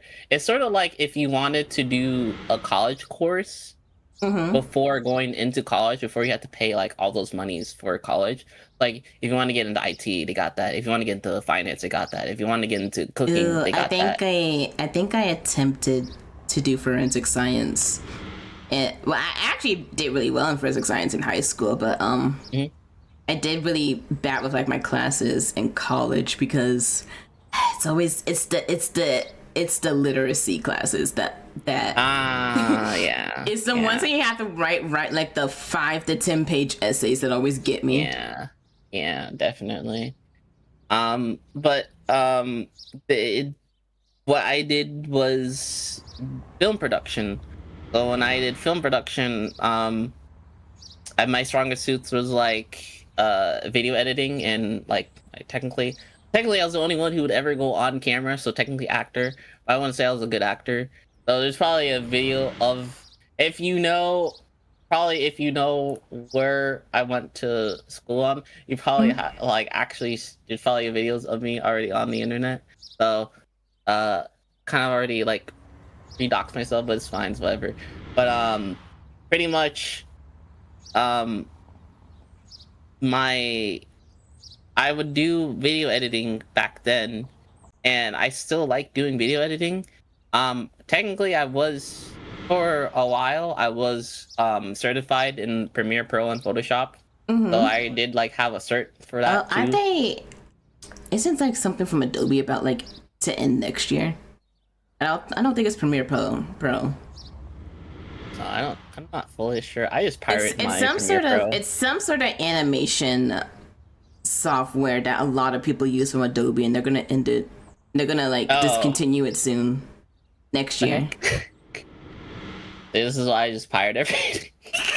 So Understandable, because I forget what it's called, but it's from Adobe, and a lot of people were on an uproar about it like ending next year, because it was kind of like abruptly they announced it like either last month or this month. I can't remember off the top of my head, but I know a lot of popular animation companies use it. Like if you know My Little Pony, they use Adobe's animation software. Dang. But yeah, I hate paying for Adobe. And I think the worst part is like if you try to cancel early, they're like, "Oh, you try to cancel early? Yeah, we're gonna need that money." And then oh my god, I hated that, because like I remember I was paying for Photoshop and I only needed Photoshop. I was not using literally anything else from there, but they wanted like $80 for me to just only use Adobe unless you pay for like the package thing, the monthly package thing. And I was like, fine, I'll do it. But like when I wanted to cancel it, they wanted like $100 fucking for me to cancel it. Yeah, I was like, what the fuck? That's not legal. And they're like, you signed a certain services. Like, what the fuck? Yeah, and if you can only cancel it for free if you like do it within either 7 or 14 days. I can't remember. Yeah, and I'm like, I think I had to get it for like my my college class for film, and I'm like, I only need it for like just this class. What the fuck? And I'm like, yeah, we're gonna need $100 for you want to cancel. I'm like, $100? Yeah, I'm never paying for this ever again. That's why I pirated it. I pirated Premiere Pro and Photoshop. You will never catch me ever paying for that ever. Under fucking Sandoval. I fucking hate Adobe. Fuck Adobe. Absolutely. Never. I'm never paying for that. And then I wanted to get into After Effects, but After Effects is very confusing to my brain, so I think I would have to like fully deep dive into it. I want to like get better at it. But like when it comes to like Premiere Pro for like video editing, I can work my way around it. I think the only thing that sucks about editing is just how tedious it is. Like editing is like pretty much using Ketra is probably like the better version. I use Photopea because I only really need Photoshop to like edit my weekly schedule. Yep. But when it comes to like video editing, it's just tedious. Like subtitling, right? Like you have to go like if you want it to like be like a cool one where like actually has like animations or like stuff like that, you have to like go step like every single word step by step, putting in each sentence. So like that's where like it can get tedious. Or like there's like certain like effects that you want to do. Like that's where like the tediousness comes from. It's like it's not. At least if like you're not trying to do like the crazy stuff. Like if you're trying to do like the crazy stuff, like all like a super highly edited stuff, that's where like video editing can be like that hard. But like if you're like doing like clips or like stuff like that, subtitling is gonna be hard, or sometimes gonna be tedious. I just think when it comes to, like, just finding clips, it's just like which clips are the best to do. Those, like, which one has like a hype moment, or like what can you add to make this thing funny? Like, what sound effects do you want to do, or what music do you want to put in? That's where like the creative process comes from it. So it's like, Yeah. oh, oh, I want to put in like a gel cell thing. I have to like, and there's just like there's some creative parts. So like I was like doing like a thing for my friend, and there's like a backboard. So like I'm like, oh, okay, let me do this, and pretty much I like got like a picture of his avatar, and I was like supposed to be like a gel, like it was like a joke, like a gel thing. Yeah. And instead of like getting like a gel picture, I PNG, what I did was like I got like uh rectangles, and I'll like put it around and to make it look like bars and stuff like that. So like there's just things like that you can do for like video editing. Is so like just as much as it is creative for a person to like draw, you can still do like creative stuff in order to make it entertaining for just like video editing as well. I think one thing I am kind of slowly but surely learning how to do is to make stream overlays. I've only done it on Canva right now because I pay for it. I pay for that monthly subscription because I literally use Canva for like just about everything when it comes to like to making like little promos but like making little promos or to like making thumbnails for like for videos and stuff. But I've been learning how to make stream overlays, and I've only done 3 so far, and I put them on my VGen like for free to like test out how people would like them, and it actually went pretty well. So I might actually try to start learning some more, either creating more stuff for like stream overlays on Canva, but like also slowly but surely learning how to use other programs, because I would love to actually do it as like a commission. But I have to get verified on VGen first. They take 50 years to like see if I'm verified or not.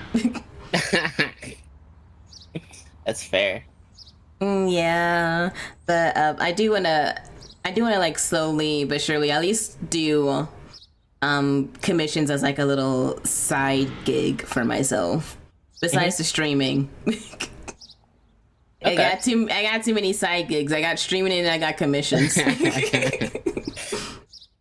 Too many stuff, too many hats. Yeah, I got too many side hustles. The hustle is real these days. I gotta make all the money I can. I can't really do any overtime at work, so streaming and doing commissions is what I usually do. Yeah, that's fair. Yeah, I do wanna. I think it's called Affinity, or I think it's a program. It's like a graphic design program that's like, I think it's similar to like Adobe Illustration, and they recently made it free sometime last year. I need to start learning that because I've heard it's a really good program to like use for like graphic design, such as like overlays, panels, and schedules. Okay. Yeah, I need to look up a guy. I need to use the power of YouTube to learn that stuff. Yeah, that's the thing about YouTube is that like I kind of feel like when it comes to like colleges for like film production or stuff like that, I feel like you just YouTube it most of the time because like there is always someone who has already done it on YouTube, which is why I always look on there first. Yeah, it's like when I did like my film editing class or whatever, like my film class, I was like, I don't know, I just feel like I just view this on YouTube. Like, why do I have to actually I feel like learn it? Yeah, like art school, like I don't know, like art schools, I kind of feel like most of the time you can do that on your own, and then if you just have a portfolio or whatever, I feel like art school isn't. Necessary. I'm sure having like a degree will probably help you out, but like I feel like on the day of the internet, like I feel like it's not as helpful. At least that's how I see it. Yeah. I honestly, I want to like learn Blender at some point. Yeah, def. Yeah, def. Yeah, Blender slash like Unity, because I know you can like make like 3D models off of Yeah, that. the 3D models, I feel like that's way more lucrative than like some of the 2D ones, or at least I feel like it has more potential for more stuff compared to the It's a 2D models. lot, and surprisingly, it's a lot more affordable than 2D. Yeah, definitely. Because I think only for like 2D, you have to get the art and then you have to get it rigged. And if you want to get like really rigged out, with like really good like motion tracking, that can cost a lot. Versus just like Yeah. a really good, I feel like just a really good 3D model is just like get the 3D model and then that's it. And then Pretty the person, much. yeah, Because I think you're doing all the rigging and stuff like either on Unity or on Blender. yeah. I think with Blender you do like the body models and all that and the textures, but then on Unity you're doing like all the movement and stuff. And they have a ton of like either free or really cheap programs for that. Because I've used Vroid to like make a 3D model, and it actually worked out pretty well. Just the only thing I couldn't figure out was like how to do like toggles for stuff. I think I used Vroid for my 3D model for like some thumbnails, where like I could like pose it for stuff. Yeah, I think when I first started VTubing, I was gonna use a 3D model because I had something already, something I made for myself because I was using either free or like paid textures that were made on Booth for Vroid. Because there's a ton of them on Booth. But my setup at the time is literally just a laptop. And like some plug-in headphones with a mic on it. Yeah. It could not handle the fact that I was streaming for 3D model. So I went PNG for like the longest time until now. So now I have live 2D. Yeah, definitely. Yeah, I was using Vroid for a little bit because I got like a commissioned artist from someone, but I think I haven't used it in a while, only because I think at least I haven't found a way to do it like through the phone or whatever, and I don't have a webcam, so I can't really use the Vroid thing or like VBridge or whatever. I haven't used it in a while, but I do use it for like I do use it for. Do you have like an iPhone? I do not. Yeah. So there's like this. I use this app because you can use it for both like 3D and 2D. It's what I'm using now. It's called iFacial Mocap. I don't know if it is on Android. I cannot remember, but like it's only $7 or $8 at least on the iPhone App Store, and it connects through VBridger. But I think you can also connect it to like any 3D. Yeah, you can connect it to any 3D program and pretty easily. And this is what keeps my facial tracking like most reactive. Yeah. But I mean, I haven't used it in a while, but I do. There was a game that for some reason used the VRM model for some reason, and so you could like import your own model into the game. So I was able to put my own character into the. Maybe actually. You can import your VRM model. You have to convert it into like a VR chat model. But yeah, you can in fact use a Vroid model on VR chat. I think it was just like a different. I think it was like an indie game. It was like a Toho game, and it just allowed you to. Then no, it's not VR chat then. No, it was like it was a Toho game, and the Toho game just allowed you to put in a certain file in, and I was just able to play as like my OC in the game for some reason. So I was like, oh yeah, let me do that. So I was literally just playing as my character in a game. That was interesting. Oh, that's cool.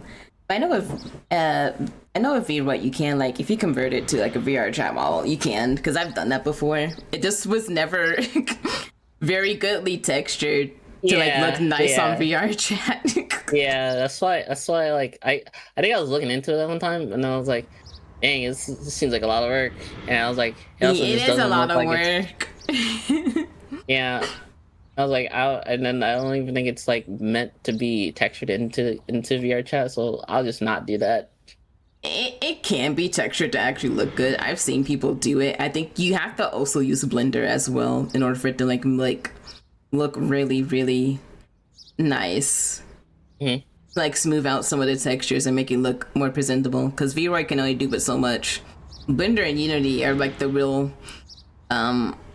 heavy factors onto that. Yeah.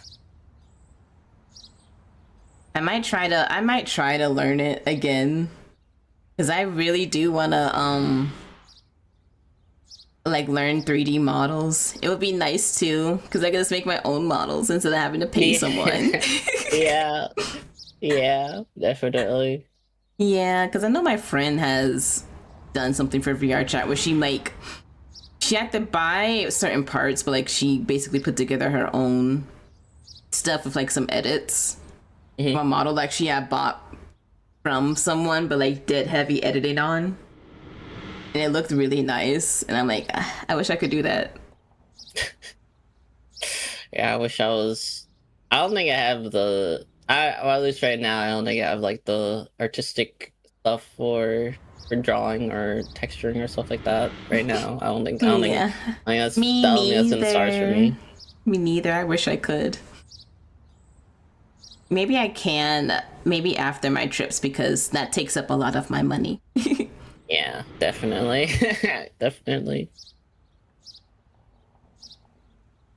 Hey, next question. Next meme.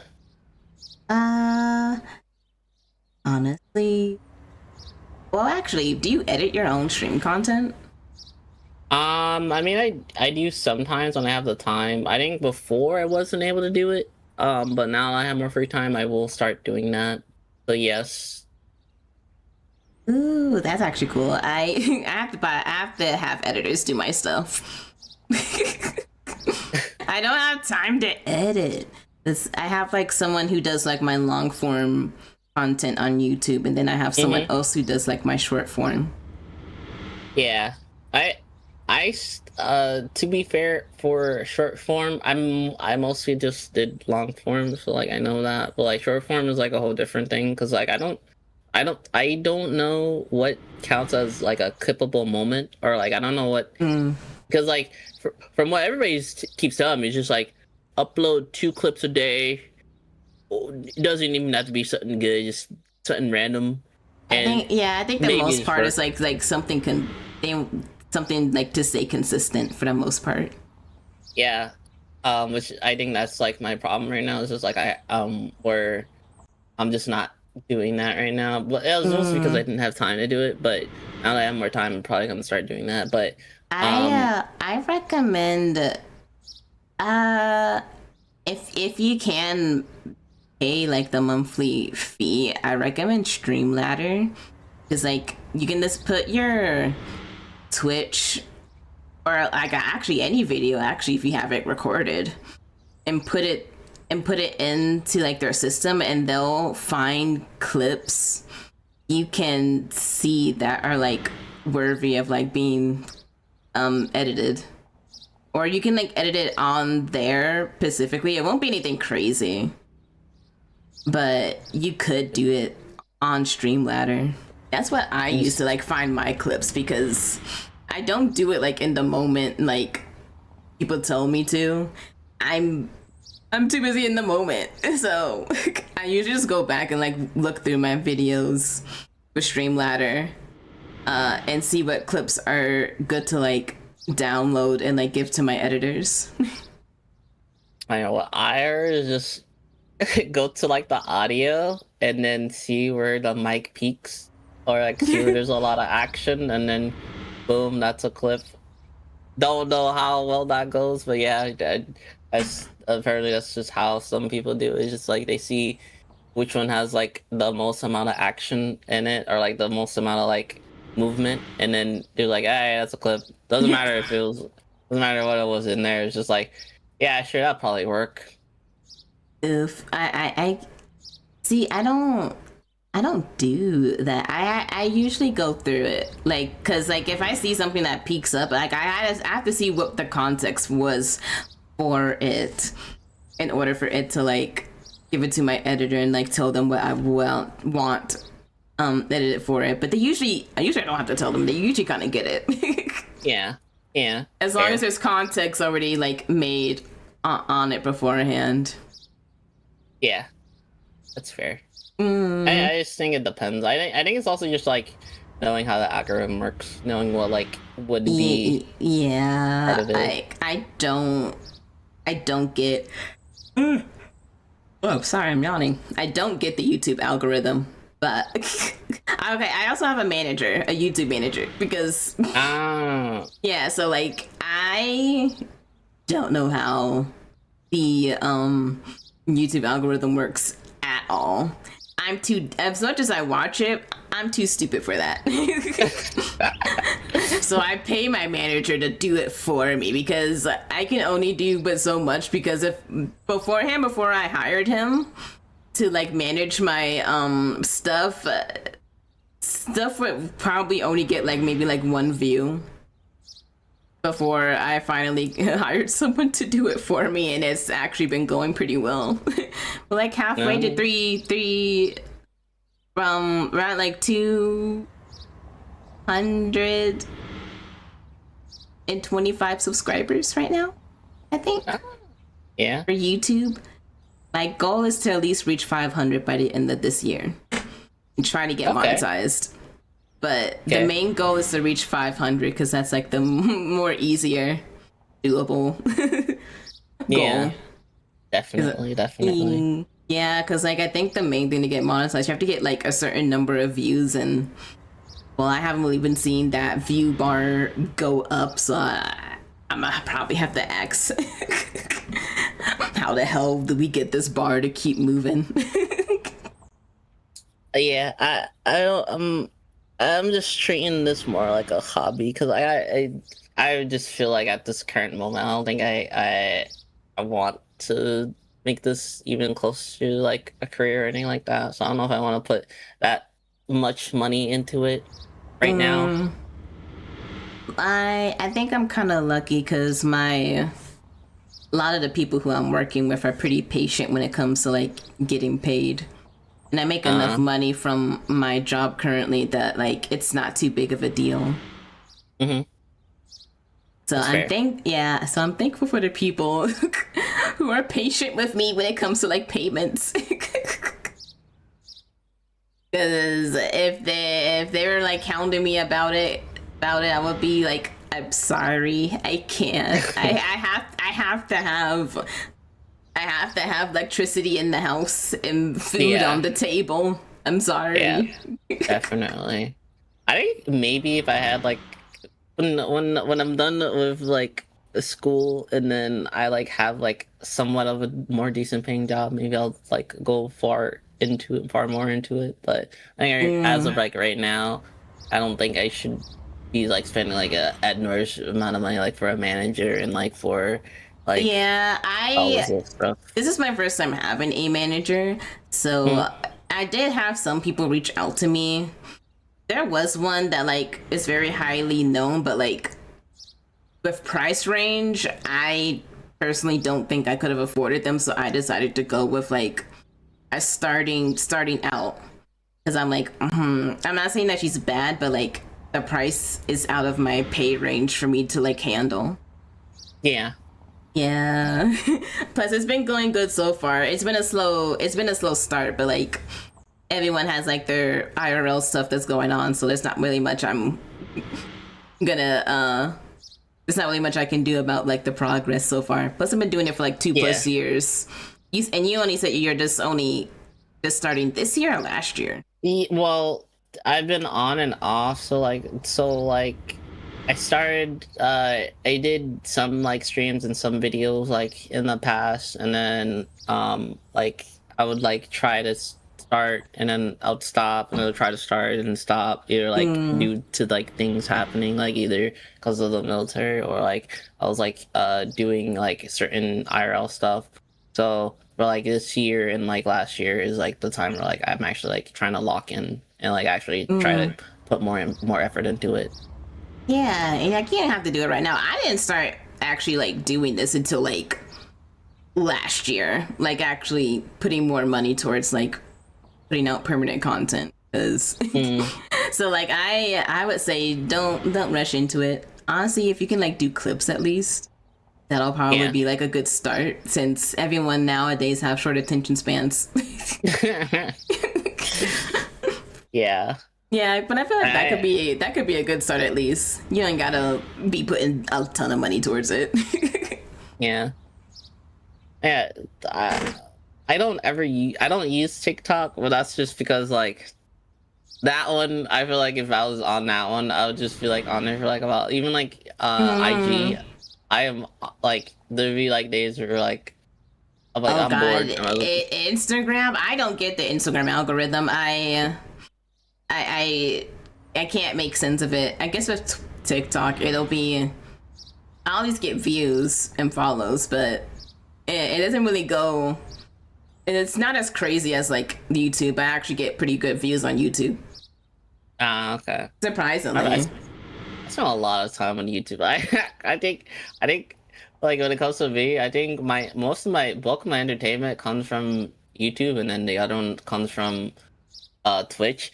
I'll be honest with you, I do not think I should be spending any money on like live subscription stuff for like Netflix or like Disney. Oh yeah, because most of your stuff comes from YouTube and Twitch. I understand you completely. There's just so, I'm not even joking, there's just so much content on YouTube that I'm like, I'm bored, I might as well watch this random YouTuber do like a challenge video, or like do like a lore video. Most of my screen time is on YouTube. That's literally it. And I guess some of it is on Twitch, but like at the moment I kind of only just watch my friends. I don't really branch out to watch new people. Yeah, it's so weird because it's like there's like an infinite wealth of just like random, like if you wanted to go into like a subject that you didn't know, you just watch it like a YouTube video and then boom, that's it. Yeah. There's a lot of crime. There's a lot of crime stuff I love watching on YouTube, and there's just like endless amounts of it. Yeah, and it's like, I don't, what if we, why are we paying $20 a month for this when I can literally just be watching, like I'm paying I'm like I'm going halfsies on paying like the Disney Plus Hulu and HBO with my friend, and I swear to you, there are months where I don't even open them up. So like it's like I'm mostly just paying halfsies for like maybe one day when I open it up, I'll watch it. But it's just like I barely watch it. Like I barely watch anything. I have Disney Plus and Hulu, but it is on my phone bill, and it's not as nearly as expensive. So that is the only reason why I have Disney Plus and Hulu, and I think ESPN as well. That is the only reason why I have it, because I think it's only like $4 extra on my phone bill, and then that's pretty much it. That's fair. That's a pretty good deal. And my mom pays for Netflix and HBO, and then I have Prime Video. But I'm not gonna lie to you, I have like Prime Video, but like my friend uses it way more than I do. Like I'll be fucking touching it. I think the only time I ever use Prime is just for Invincible, The Boys, and Fallout, and that's probably it. I need to watch all three of those, and then like the Mighty Nin 9 and the Vox Machinima thing. Oh, I don't think I watched those actually. I think both of those last two are actual D&D campaigns. I think by a YouTube channel called Critical Role. Yeah. Yeah, so I think the Vox one is done. And then currently they're doing the Mighty Nin, and like I think all the voice actors and stuff are also just the actual people who were like in the campaign. They're both, from what I've heard, they're both very good shows. Both in the same universe, but I think the Mighty Nin happens at least 20 years after the Vox one. Okay, I might check those out because I'm really into. I like D&D a lot. Mm-hmm. Like everything that's happened in both the shows happened in the campaigns. It's like it's in an animated format. Okay. Yeah, I highly recommend it. I need to watch them, but like from what I've seen, it's very very good. Wait. You only talked a little bit about it, but like, oh god, my throat. My Skittles are trying to. My Skittles are trying to kill me. Oh no. I'm certified in CPR, like you know. It's okay. I'm good. I'm good. But you also mentioned that you were part of the military. So if you're comfortable with that, how's the experience in that? Oh, yeah, pure butt cheeks. Actually terrible. Not the butt cheeks. I would never go for another 4. They're trying so hard. They're like, I think like one time I was like telling them I was like I'm leaving, and he was like, what? Jim, wait, you're leaving? Why are you leaving? And I'm like, oh my lord, I'm not doing. I wonder if they get paid extra if you stay. Yeah, it's either they get paid extra to try to stay. If you leave, there's like people who are trying to like call you to be like, hey, you wanna come back as a reserves? Oh, you wanna do that? I'm like, no, don't try that. I do not want to do anything with the military anymore. Like it's not. It's more of like themselves. I think the people there are cool. Like I've met some like really nice and like awesome people, but like randomly waking up at like 5 o'clock in the morning, or like even some days like 3 o'clock in the morning to like go do this like dumb BS. Or like I remember one time, I wasn't part of it, but my roommate, I'm not joking, he like got woken up at like 11 p.m. to go find this like stupid thing that they lost. Oh they no. Go, and I'm like where the heck is my roommate at? I'm like sleeping, I wake up, he's still not there. And he comes back. I'm hungry. I mean, he leaves. I come back. I'm hungry. I go out to go buy something to eat. I see these guys going through the whole campus trying to find this thing that they lost. I'm like, oh, they had to search through the whole camp, like the whole base for this like thing that somebody lost. And I'm like, damn, couldn't be me though. That sucks. But it's good thing I wasn't part of that. But yeah, it's just a lot of like.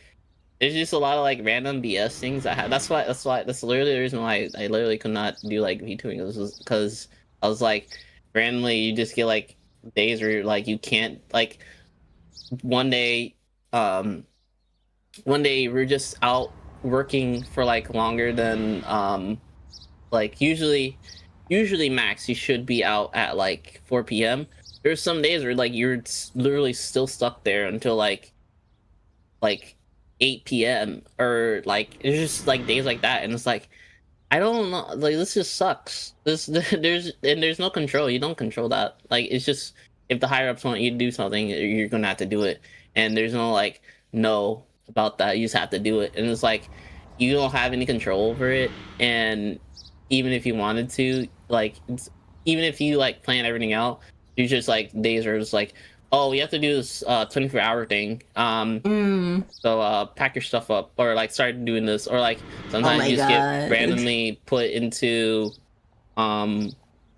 like a random list for like a field op, and then you're not gonna have internet for like, or you can't stream for like 2 weeks or something like that. It's like that kind of schedule. I know there are some like active duty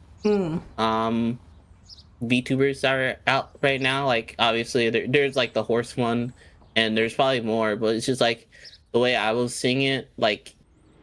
And then also the barracks, I think it's just because we got like the more shittier barracks, but like you don't have a room to you share a room. Like it's not like a separate room for you and this other guy. You literally it's like college. Oh, it's like a hostel type of thing. Yeah, and it's except smaller. So it's even worse than that.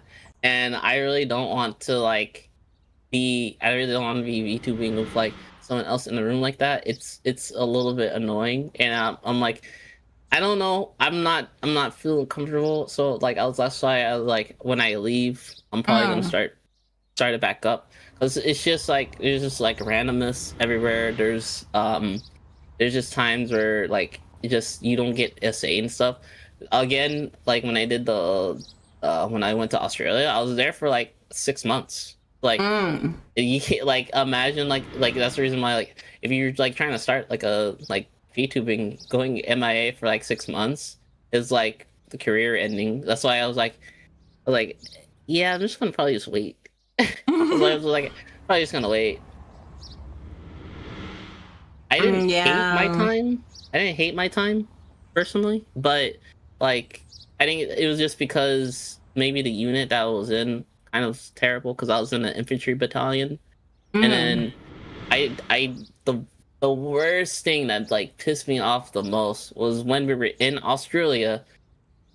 There were people that like messed up the curfew time, and the curfew, like when we were there in Australia, the curfew time was like on the weekends was like 1 a.m. and that was good. That was like the only good weekend. And after that, the curfew was like 11 p.m. So like it got cut to like 2 hours, and then like as the weeks went on, like as time went on, the curfews kept going down and down, and there was like formations, and then it was to the point that we weren't even allowed to leave the base. And I was like, sweet Jesus. And the worst part was that it wasn't even my people that were doing it. It was literally just random people from another company that was doing it. And I was like, how is that fair? Why am I getting punished?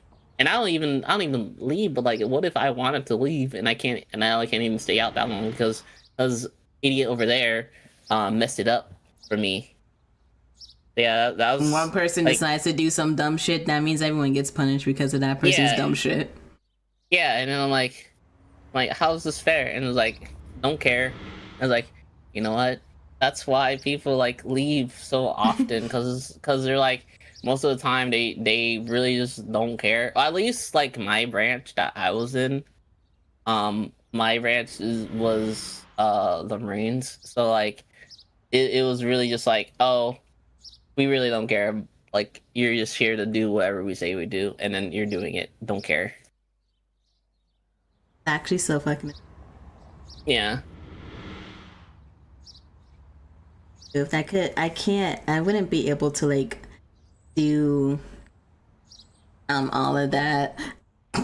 And plus because you never know when you get like drafted off to like actually like go into war.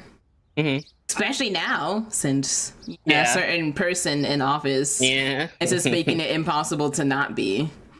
Yeah, pretty much. Yeah, but I would be scared for my life if I actually had to like go to war against a different country because you never know what's gonna happen. I mean, hopefully you wouldn't really have like unless you get put into infantry or part of like an infantry battalion, you shouldn't really be having to deal with that normally. Um, unless like because like most people are gonna be put in a support role, like you'd be like think of like logistics or stuff like that. If you go Mm. in for infantry, you're asking for your life to suck. I just want to let you know, like those guys just have terrible time. Most people would just be part of like the support force for the infantry, but they're not actually part of the infantry most of the time. Oh. So you you wouldn't really be part of it unless you were part of infantry. But if you're part of infantry, you're just cooked at that point. You're actually just like that is like that. They are like the meat shields. Oh my god. Like to be fair, we're not really fighting wars boots on the ground that often anymore. It's mostly just like drones and like planes right now. So No. Well, that's okay, I guess. yeah, but like most of the time, like I was I was a support role, so I wasn't like really going out. Well, technically yes, because I was part of infantry. It's like if I was put in an infantry unit or like an infantry like company, I would be part of it, but I wasn't part of that, so I was pretty much good. But like most of the time, people are gonna be like in a support MOS, so they shouldn't really have to be like front row seats in war. Now that's good at least. I still wouldn't fucking join the military though, No, disregardless. I would not suggest it either.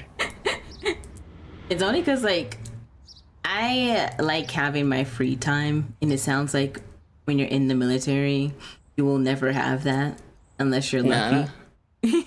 nah, not really. If anything, the only thing that I can think of for joining the military, the only benefit is just all the benefits you have after you do your four. So, like you get like free healthcare, you get free education, or like I think you get you get like military discounts as well.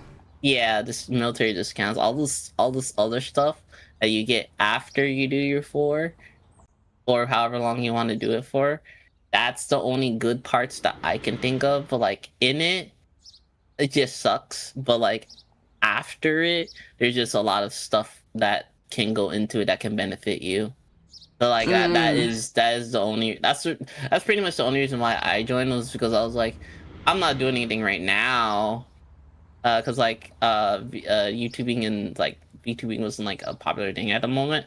So like, all right, I'm not doing anything right now because this is before COVID.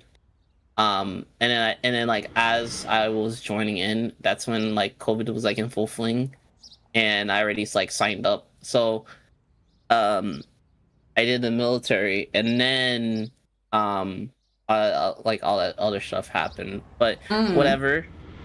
The military can just give you opportunities to do better stuff. It also just gives you like a better thing to put on your resume and stuff like that. So that's the only like true benefit for it. But like being in there, I don't. If anybody wants to go in the military, I want to be honest with you. It's either you do 4 or you do all 20. And the only reason why I say all 20 is because after you do 20 years, you're set for life because they pay you like a certain amount of money every single month. Like it literally pays for your retirement after 20 years. But like again, 20 years is a lot. Like it's a lot.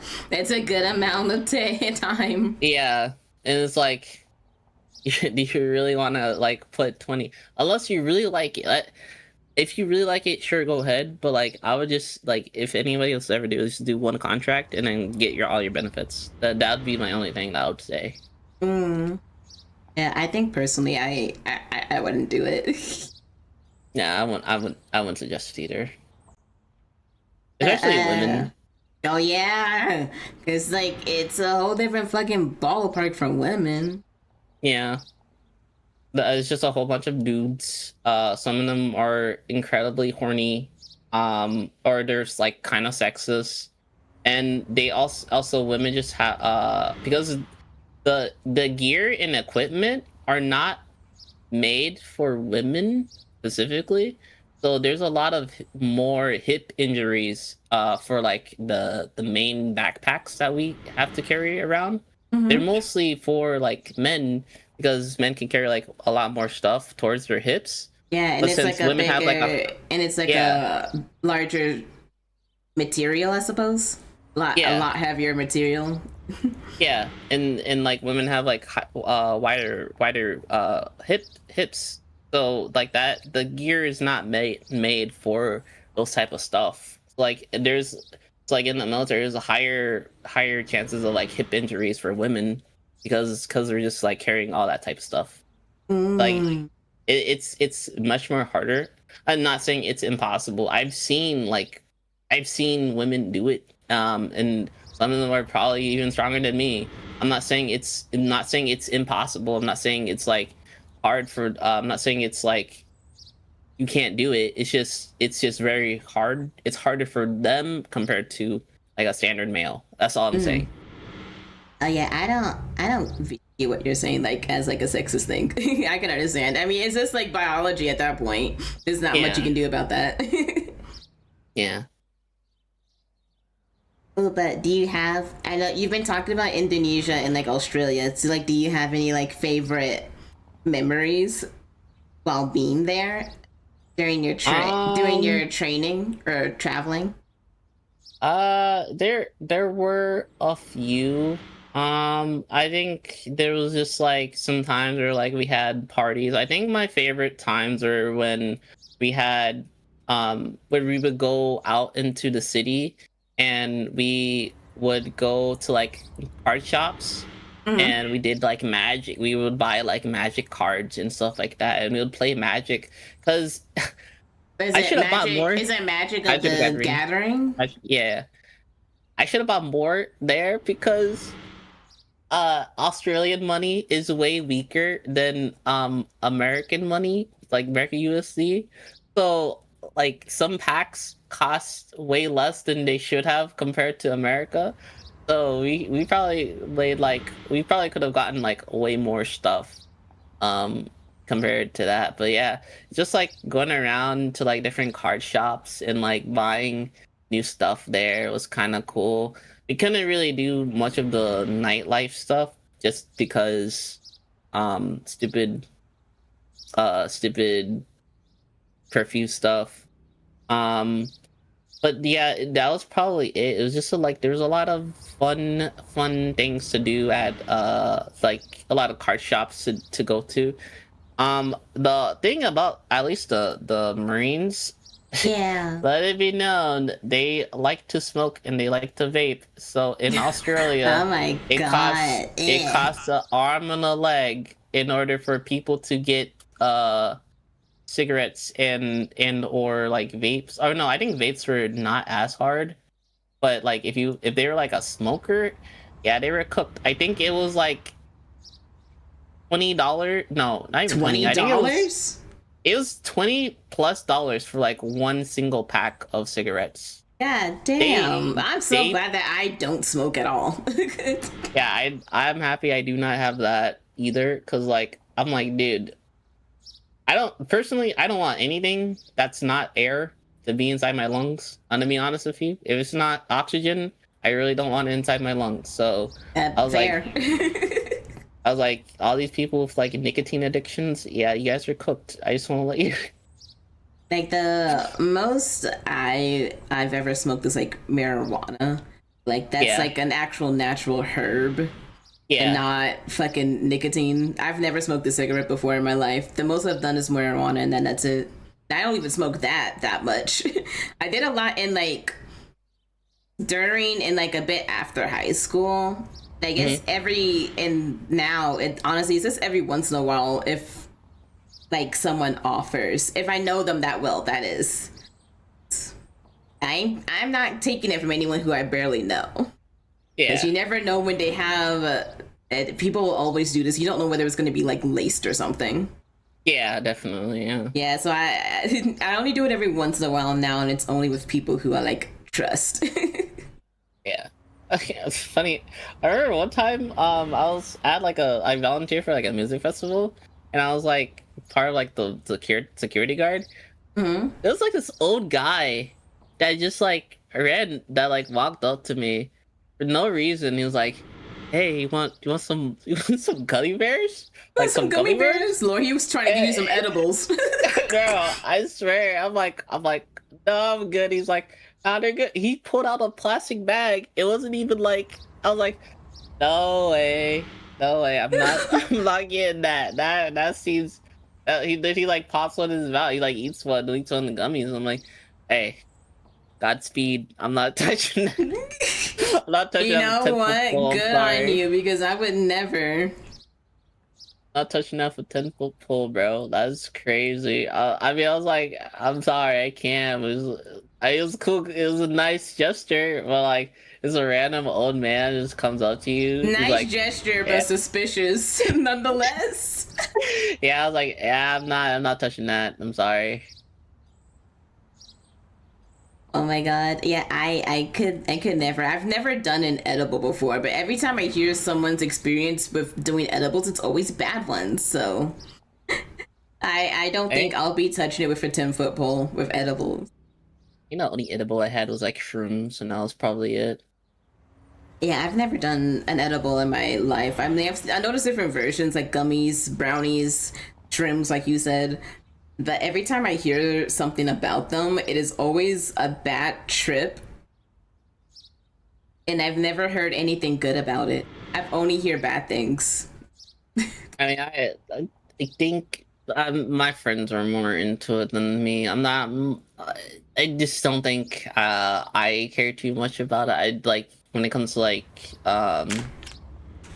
MJ. I don't really do that often unless like my friend is like doing that. Unless my friend is doing it, and even then, I will still be like, nah, I'm good. I don't Mm, specifically see the point into doing it personally. mm. I know marijuana helps me sleep. Okay. Yeah, I think my Yeah. friend said that too. Yeah, it helps me sleep. It calms down my anxiety. But that's really the Yeah, only time I still don't smoke it as often though. yeah. And my friend said the same thing, but it also makes you hungry as well. You get the munchies, so I'll eat a lot. Yeah.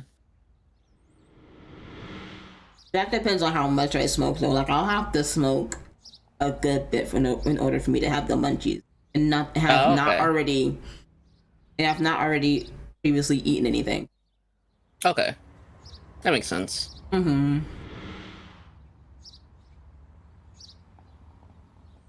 Different for everyone though. The first time I ever actually done it, I didn't feel shit, but like second time, the second time, I felt it tenfold. I like did it a few times, and then I think like one time we went to like a club, and then I think I crossfaded, so like I was drinking alcohol with the weed, and that was fun. But like I don't I don't I'm not really a party person, so like Mm.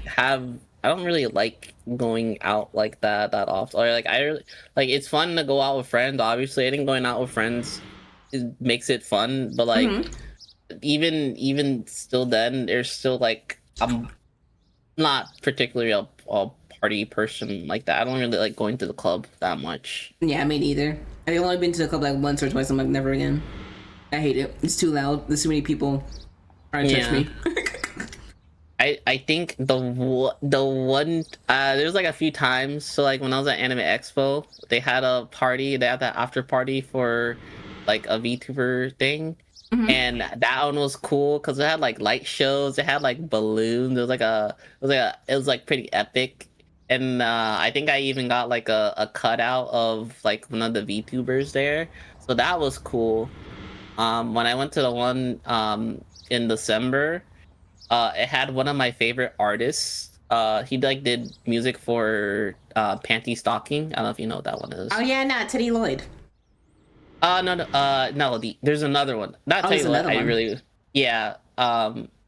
I do like Taylor though. Taylor's cool, but it was a different one, and he I was do know there. Panty and Stocking though. I love that. I love the anime. I love Penny Stocking too. But he was there, and I got to listen to like one of his songs, and I was like, yeah, that's pretty epic. Yeah, it was very fun. I would love to go to Anime Expo. I'll have to see the dates, so I can probably try to save up. Because It's it's usually in July, like 4th of July week. Oh, okay. I'll have to It's see. that It every probably year. won't be. It probably won't be a this year thing. It'll probably be a next year thing, so I can have more time to prepare. Mhm. Because I've always wanted to It- go to Anime Expo, but I'll have to see what the dates are and like plan ahead of time. Forewarn, just give you a big warning. You're gonna be in a lot of lines. Be honest with you. Yeah, I'll probably unless you like pay like big money for like. Actually, I don't even know if you can do that for that. I don't know if there is VIP. There might be VIP, but even then, there's still gonna be a lot of lines. Yeah. Dude, last year there was a Persona concert, and Oh, I can see that being packed as shit. dude, I don't know who in their right mind decided to put it. They put it in like a small theater.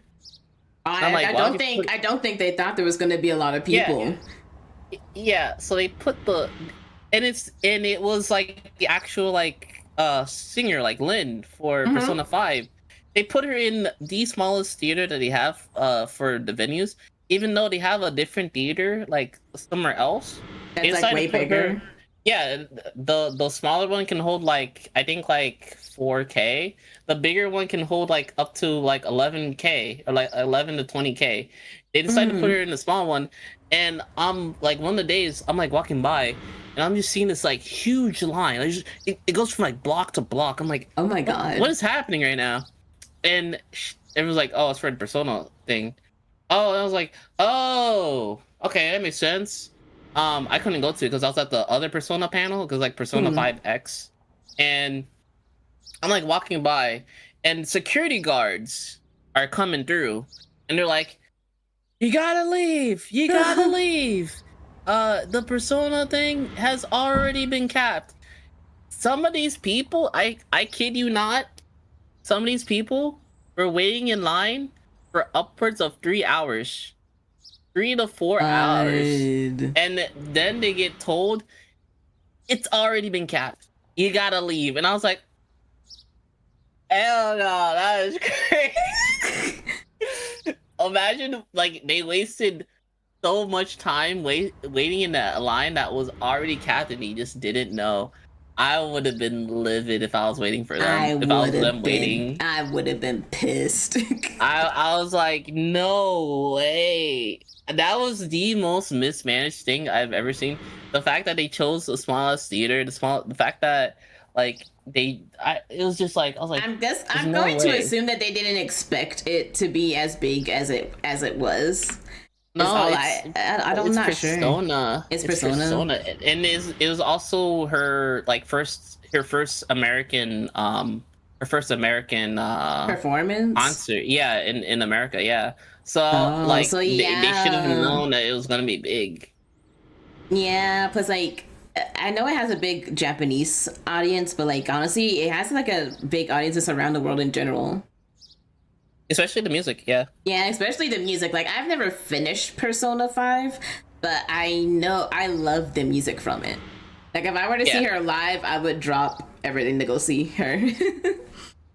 Either they should have like organized it better, or they should have done like a ticket deal or something like that, or anything. But the way they did it was maybe the most mismanaged thing I've ever seen in my entire life. And I was like, man, people waited like 4+ hours just to be told to go away because it's already been full is the craziest thing. At Anime Expo, at least there's I got to see like the first episode of Panty Stocking, the new one, at Anime Expo. That's So cool. that was cool. Yeah, like you get to see like a whole bunch of sneak previews of like things, and then there's a whole bunch of like exclusive merch there. And then there's a whole bunch of like VTubers that also do like virtual meet and greets. Some of them actually do IRL meet and greets. So I got to meet like Cottontail and stuff like that. Oh, that's nice. So yeah, there's like a lot you can do. I would just say like the only thing that sucks about it is like is just the lines, because there's just so many people. Like, I know, and then they'll have like a really good lineup for like who to meet and stuff. Yeah, and it's like this sucks. I have to wait like 2 hours just to meet this one person, and it's only for like this amount of time because they have to rotate through like so many people. But yeah, that was the one thing that happened. I went to like a little concert for Doki Bird that was at Anime Expo. And then there was another concert. Like this is a paid one. It was like a virtual concert. It was a virtual. It's an actual concert, but the people that are performing it was like a screen, whatever. But that was called the virtual. It was like that one VTuber meme where like everyone started like freaking out when he showed his eyes. It was not exactly, but kind of, yeah. It was like a screen, and then and then like it's just like a big giant screen, and then it would be like a normal concert, but it's just through a screen.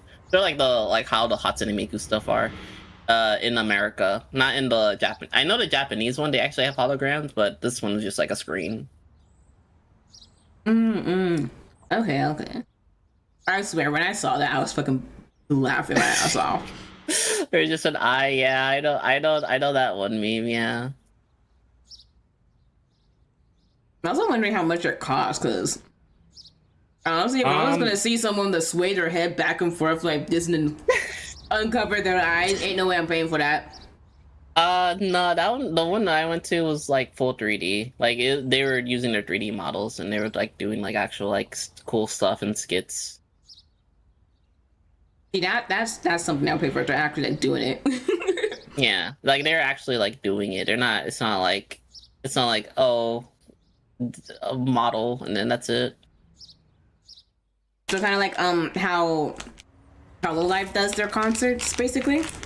Yeah, basically. Except like I gotta see it in person with like the screens rather than like. Yeah, because I don't know if they do like actual IRL concerts, but like it's still behind the screen. Yeah. I don't think they do IRL concerts. I don't think so.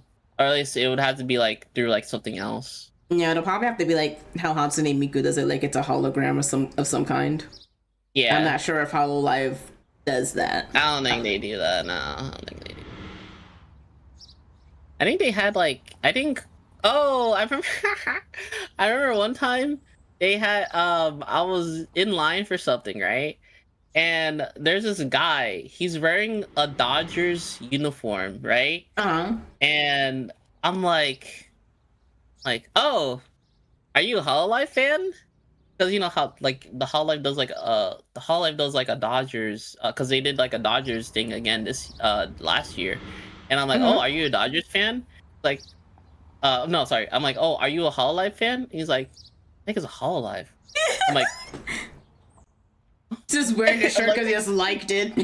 Yeah, he's like, I'm like, oh, are you like the Dodgers? Oh, I love the Dodgers. Yeah, Dodgers is like one of my favorites. And I was like, wait, I think he's actually just a Dodgers fan, not a Hololive fan. So he was just wearing like a Dodgers uniform because he was a genuine Dodgers fan. He just happened to end up being in Anime Expo, and I'm like, I'm out here asking about Hololive because like.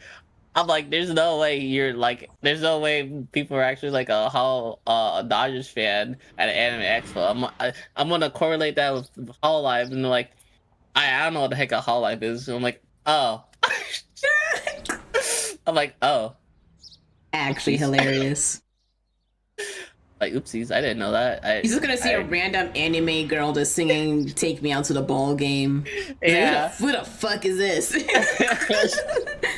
Yeah, I was like, oh, you're actual. Because didn't Gura sing? Yeah, Gakura. Yeah, go girls like sing for like a not basketball, baseball game before they actually Yeah. started the tournament. Not Yeah, it's tournament, for game. Dodgers. Yeah. Yeah, it's for the Dodgers. So they always do it for only Dodgers and then that's it. Yeah, they only do it for Dodgers. Yeah. And they keep winning. Is that they like keep is that winning. like Hollow Live's like favorite team? Or do you just have a deal with them? Maybe Dodgers is like, we see the potential of these anime girls, so Maybe. we'll put our money into this. Maybe. Funny enough, every year Yago goes to Anime Expo and there's like a fan meet and greet, and he always comes up to the fan meet and greet every year. So like you actually get to see Yago. Oh, that's cool. I would like to meet like a famous VTuber at like an anime convention. But I guess it depends on how long the lines are, because I'll be wanting to do something else if I'm in a long ass line. I mean, Like it's just better to like have like a Switch or something and play on while you're waiting. Oh yeah. Have to distract yourself. The only big ones that I've seen IRL is Cottontail and Bao the Whale. I don't watch either of them. Fair. It's fair. But that was pretty much it. If Kason is ever there, I would definitely try my hardest to see Kason. Oh yeah, she seems nice. I there's a lot of big VTubers I don't watch. It's just because like their content just doesn't interest me. It's not like that I hate them or anything. Yeah, fair. I mean, I got to see Iron Mouse like a few couple times. That's nice. That'd be fun. Yeah. I would like to meet Kenji. He seems hilarious. If you were to ever meet him. I don't think I know who that is. He's like this monkey. Alright, never mind. I know who he is. No, I know who he is. Yeah, I think I've seen clips of him. Never mind. I know who he is. I'm about to say, you ain't gotta know him personally, but I know his clips are like always viral. Yeah. I think I would like to see him or maybe Shy Lily. I think she sometimes does IRL stuff. Not all. I don't know if it's like a all the time thing though. Wait, was it? Hold on. Wait. Was it no. I actually no. I'm getting confused. I met Shy Lily, not Bao. Absolutely wrong. I met Shy Lily. Because I think I met Shy Lily. I would like to meet Shy Lily or who else? Kenji or Onigiri. I would love to meet her, but she's in Japan. Oh, yeah, I know Onigiri. I like watching her cooking stuff because it's always funny when chat makes fun of her. Mm-hmm. You need to catch up on it because it's been a minute since I've watched it. But I've met Shy Lily before, and then I met Cottontail before in real life. That would sound so much fun. I'll have to like look into it to see what's happening for it for next year. Maybe I'll try to take the time to go. I mean, for like the experience, I think it'd be cool. Maybe go with friends, because because I feel like I won't have fun if I go by myself. Yeah, definitely. Because it's just I was like just waiting in line for some of the times, because like my friends don't want to wait in line like I do. So it was kind of just boring. Just like, because like I feel like a majority of the time just waiting in line. The events that I did go with my friends, those were fun, because like we were watching like anime previews of things that were going to come out. I think like one time we actually watched a full hour of ReZero before it came out. Oh, like a new season? Yeah, the new season of it. Before it even came out on the air, like months before it came out on the air. Oh, dang. That was cool. Yeah, I probably wouldn't know most of the anime if they were ever to show like sneak peeks and stuff. Because I unfortunately just don't have the time to be watching like any sort of shows. I think they had like a thing where like it was just showing like new and like random new animes that were gonna come out, like previews of like random like the first episodes of like new animes that were gonna come out soon. So like you wouldn't have to know who they were or what they were. It was like maybe you might like this, or maybe I think like Crunchyroll did it. Like maybe like might like this, maybe you might like this. Here's a new season of blah. Fucking hate Crunchyroll. Definitely, I hate Crunchyroll. I feel like they merged with Funimation, but you still have to pay for both separately in order to watch any of the stuff that I think you do. Yeah. Oh my. Because like I know that Funimation got bought out by Crunchyroll, and they were supposed to merge like both of the stuff that they had on each platform. But I think you still have to pay separately for the stuff on Funimation in order to watch it. That is so trash. I know. That's why I just fucking use the pirate sites for my anime. Yeah, definitely. That's what I use too. I'm like, yeah, like I know people saying like, well, that hurts the voice actors. I'm like, well, Crunchyroll needs to fix their shit. I don't think it actually hurts them, because I'm pretty positive, or like even the studios, I'm pretty positive it doesn't really help. Like buying it officially isn't really gonna help them, because most of that money goes to the studio, to Crunchyroll. Like Crunchyroll takes like Crunchyroll takes a large percentage of the money. It's like you watching it through Crunchyroll doesn't really help them that much. The thing that would help them is like if you buy their merch, or if you buy like their DVDs, or if you buy this and that. That's really what's gonna help you. Not really, oh, I watched it legally, so I'm actually helping. You're not really helping them that much, gonna be honest. Yeah, but I've heard like people complain like, why would you pirate it? You're hurting the voice actors. I'm like, well, Crunchyroll, yeah, they keep a majority of that money. It always seems like the voice actors always broke all the time. So I'm like, I don't think me watching it legally gonna make any sort of difference. Yeah, like what are you talking about? But they get most of their money through like fan meetups and like paying, and like fans paying for like signatures and stuff like that. They don't really get that much money from like they get a certain amount of money from like doing the voice acting deals, but like it's not really that much. Yeah, that's why I don't pay for Crunchyroll anymore. But it fucking sucks. Also, their site's terrible. Like, their site's just absolutely terrible. And then like the mere fact that certain anime aren't on one thing, and then you have to go to somewhere else, and then you have to go to somewhere else, and then you have to go somewhere else, and then it's like, what are we doing? Why do I have to go through 50 different anime subscriptions in order to watch the anime, like all the animes of this season? If I could just pirate it, and then I can get all of it in one place. I shit you not, I wanted to watch Full Metal Alchemist. Crunchyroll didn't fucking have it, but Funimation did.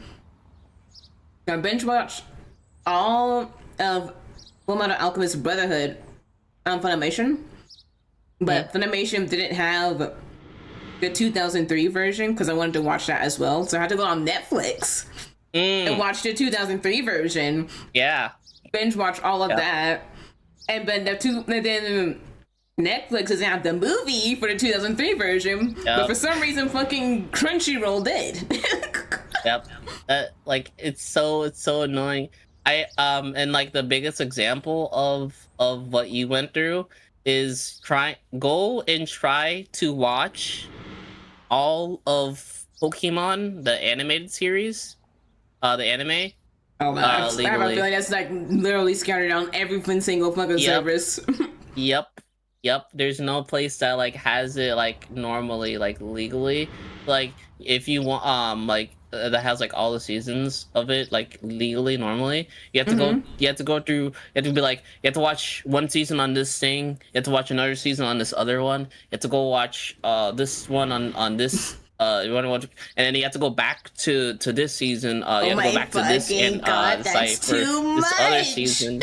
Yeah, you're like, if you wanted to like legally watch all of Pokemon, you're cooked, because you would have to like go through like 10 different websites and subscriptions in order to watch it. Or you can just pirate it, and then it's just easy. Yeah, I think that's what I'm gonna do if I ever watch Pokemon again, because I only ever watched it when I was a kid, like the Gen 1 Okay, yeah. versions. Like I think I only know up to like maybe this is a big maybe, a maybe Gen 8, but I think after that I don't know. Gen 8, I played through. So I played through 1 through 6. I did not play Gen 7. I didn't like Sword and Shield. And then I played through Scarlet Violet. And I'm gonna be honest with you, I think like my Pokemon knowledge starts to dip. It's like I know 1 through 5 pretty much like hands down. Like if you showed me, I think like if you showed me a Pokemon from like Gen 6, I would know it's from Gen 6. I think after Gen 6, my like memory is like, I know is that Pokemon from Gen 7 or Maybe 8? I think for me maybe I'll recognize it, but like I don't know the name.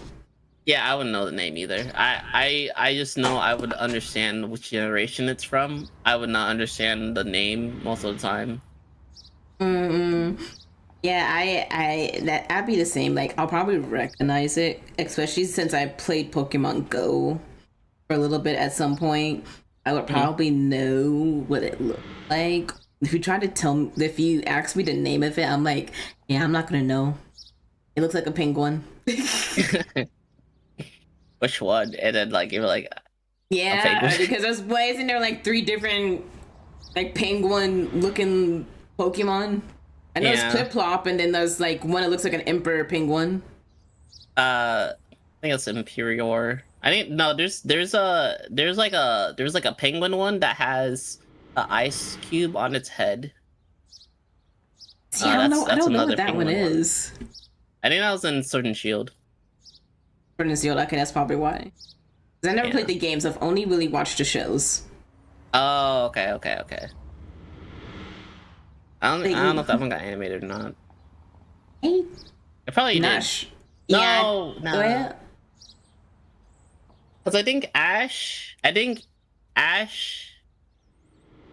No, I think that. I mean, I might be getting confused. I don't remember if it was Sword and Shield or Scarlet Violet. I don't remember See. anymore. I'm not. I don't really know. I know that like Ash has died so many times throughout the fucking franchise. They said he has too many iterations. Like the art style kept changing. I remember. I feel like, they kept it. They kept it to like the original for the longest time, but then like the most recent illustrations of him, he does not look anything like how he did in the old one. Yeah. Yeah. Well, there it was. I think did he finally got a championship in Sword and Shield, if I remember correctly, and then I think Is that's that like where in his like the story ended. newest? Is that like the newest ones? No, the newest one is in Scarlet Violet. I think it's in the new region, and it doesn't have Ash anymore. I think there is one that has Ash, but it's like a completely new animation, and he only has like this one emo kid. It's like his friend. Yeah, that was for I want to say that was for when he was going. I want to say it was for not Pandaean. It was the island one. I'm pretty sure it was the Aloha. Yeah, it looked Aloha. like I was about to say, yeah, it looked like they were on an island from the clips I did see. I never like fully watched it. I think I stopped. I think I stopped watching Pokemon with when the girl with the orange hair and the hat. Oh, the hat. No, she had like a bucket hat, and she had like orange hair and blue eyes. Forget her name. Orange. I feel like the only time Ash had a companion with orange hair was just Misty, but No, there maybe was another girl. There was another girl, and probably not as orange as Misty, but like maybe it's like a maybe she's like a dirty blonde, maybe. maybe it was Cyrene for X and Y. probably. Was it I- French? no, I had a like. Was it like a French dub? Are you saying? No, was the region French? See, I don't remember. I watched it as a kid. I think I they think had like a. I think they had. Ash had like a friend who was like a girl with really long hair and a hat, and then like he had like a nerdy friend with like glasses, and then I think the nerdy friend with the glasses also had like a little sister. Oh no, it was definitely X and Y. Yeah, so it's probably during the X and Y era. Okay, then yeah, maybe it was French, but it's been so long I just didn't remember. But yeah, it was during. I think that was the last time I ever watched it, and then never really truly finished it. So he kind of like fell off of it after a while. I mean, I see the hat, so I'm gonna say it's X and Y. So if you just type in Pokemon anime X and Y, I think you'll see what I'm talking about. Let me see if I can even spell Pokemon right.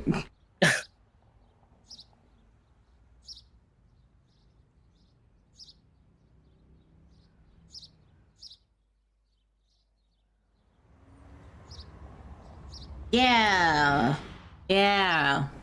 It is X and Y. This is the last time I watched it. Yeah, you're pretty far back. Oh my lord. Yeah, and I don't even know if I ever finished previous seasons, but yeah, this is the last time I watched it, so I know I'm far behind as fuck. Because I never stopped making content for Pokemon. No, it's their $1 billion company. They gotta keep the train going. Yeah, they gotta keep the train going, just like Dragon Ball.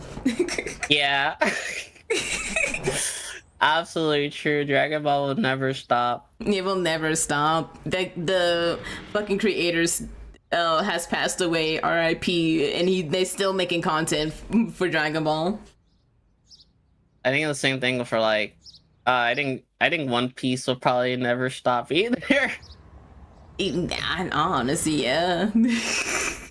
There's 1,000 episodes, isn't there? Oh yeah, there's over like 1100 or 1200, and I'm like, how do people watch this? And I'm like, oh, it's so peak. I've watched it like 3 times. I'm like, no, man, I'm not watching. Yeah, I'm like, there's no way I'm ever watching that. Like, I think maybe I'll read the manga. That'll probably be a lot faster. The furthest I've ever gotten was like 300 episodes, and then I stopped, and I was like, dude, this is not. I don't know how worth it is to watch over like 1,000 episodes of anime. I'm good. And then they will continue to like ride that it's so peak and blah blah. You just have to.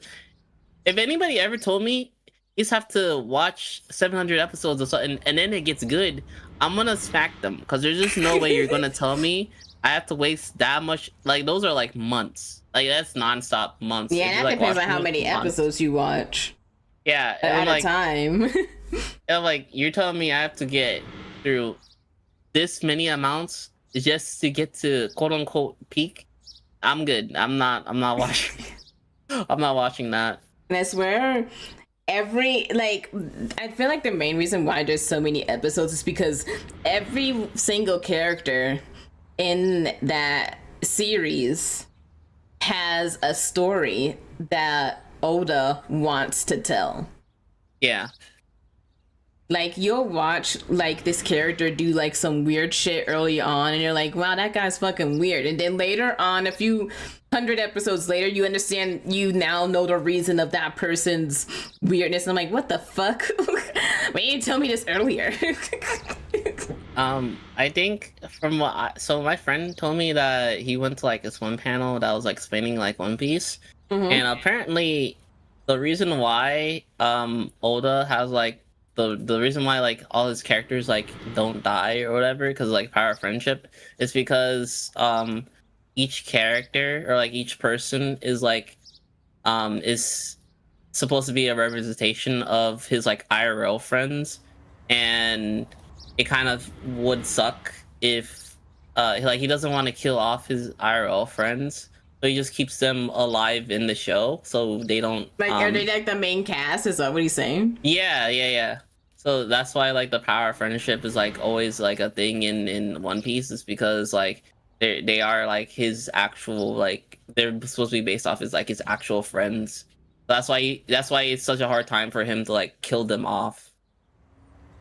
Well, I ain't saying you gotta kill off the main characters, but I don't know if we have to know the stories of like every side character, know the man on there either. I don't know the side character. I don't know if the side characters are included with that, but like I know like the main cast, like he doesn't like killing them off that often, or he doesn't like killing them off at all.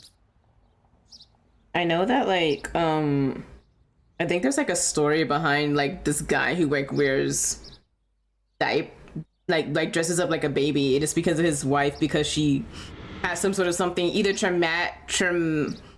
I think she had like a miscarriage, or like had something tragic happen to her, and in order for her to like actually feel anything or like smile, he dresses up as like a baby so that she can smile again. Everyone makes fun of him for it, but like his reason is all for his wife. That's commitment. That's commitment. That's better than why. That's a better reason than most people that wear diapers. Yeah, this is for like medical reasons. Yeah. At least this one makes more sense. There's just people that just do H play, and then they end up they like fucking yeah, God. like that is creepy, and like that is just gross. I don't like pretending to be like a baby is like one of the weirdest things. And I'm on the internet. I've seen some weird stuff, and I still think that's weird. You will see that so much if you ever play VR. It's like the norm. Like there's worlds on like VR chat where like it's like a daycare and you can like age regress. Like there are some people who actually do it generally because they have like a traumatic experience, and that's an actual like coping mechanism. But there's a lot of people who just fake it and then like make it sexual, and then no one ever takes actual diagnosed age regression seriously because of all the bad apples. Yeah, that's the reason why like VR chat like has such a bad rap. It's because of those people, because like they kind of make the community look really bad, because it's like, I'm sure I used to play VR chat a lot back in the day, even though I didn't have a VR headset. Yeah, me too. I used to play on PC, on PC before I actually got a headset. Yeah, I remember like I was during the days where like Ugandan Knuckles was like really big. So like my God, every single day everybody was like, do you know the way? So, like stuff like that.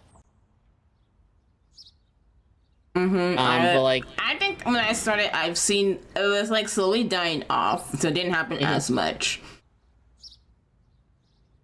But it would still be like a fun time. Yeah, it's just like it's definitely more. I think old VR chat is not in any sort of way like how new VR chat is, because like I think like new VR chat like unless you have like a certain like trust rank, you can't do certain things or whatever. Yeah, if you're like a new user, you can't. I think you can't go to certain worlds unless they have it set up differently. So you can't upload your own models or worlds until you're like a higher rank. Yeah, and then like I don't know, it was like it's definitely new VR chat is like, at least like the way it's been like in recent years, is like not in any sort of way. Like it was like the Wild West back then. It was crazy. Well, back then was wild. Like, now it's still wild, but like in a bad way, very bad way. I think there are some like VTubers like Fillion that like use VR chat to stream as well. I think Fillion, and then like maybe Cottontail. Maybe actually. I think maybe Cottontail, because I think she has a 3D model. Yeah, she does. Yeah, I think they also like Well, I think I saw like some video of them like collabing in VR chat. So they do content with VR chat a lot too.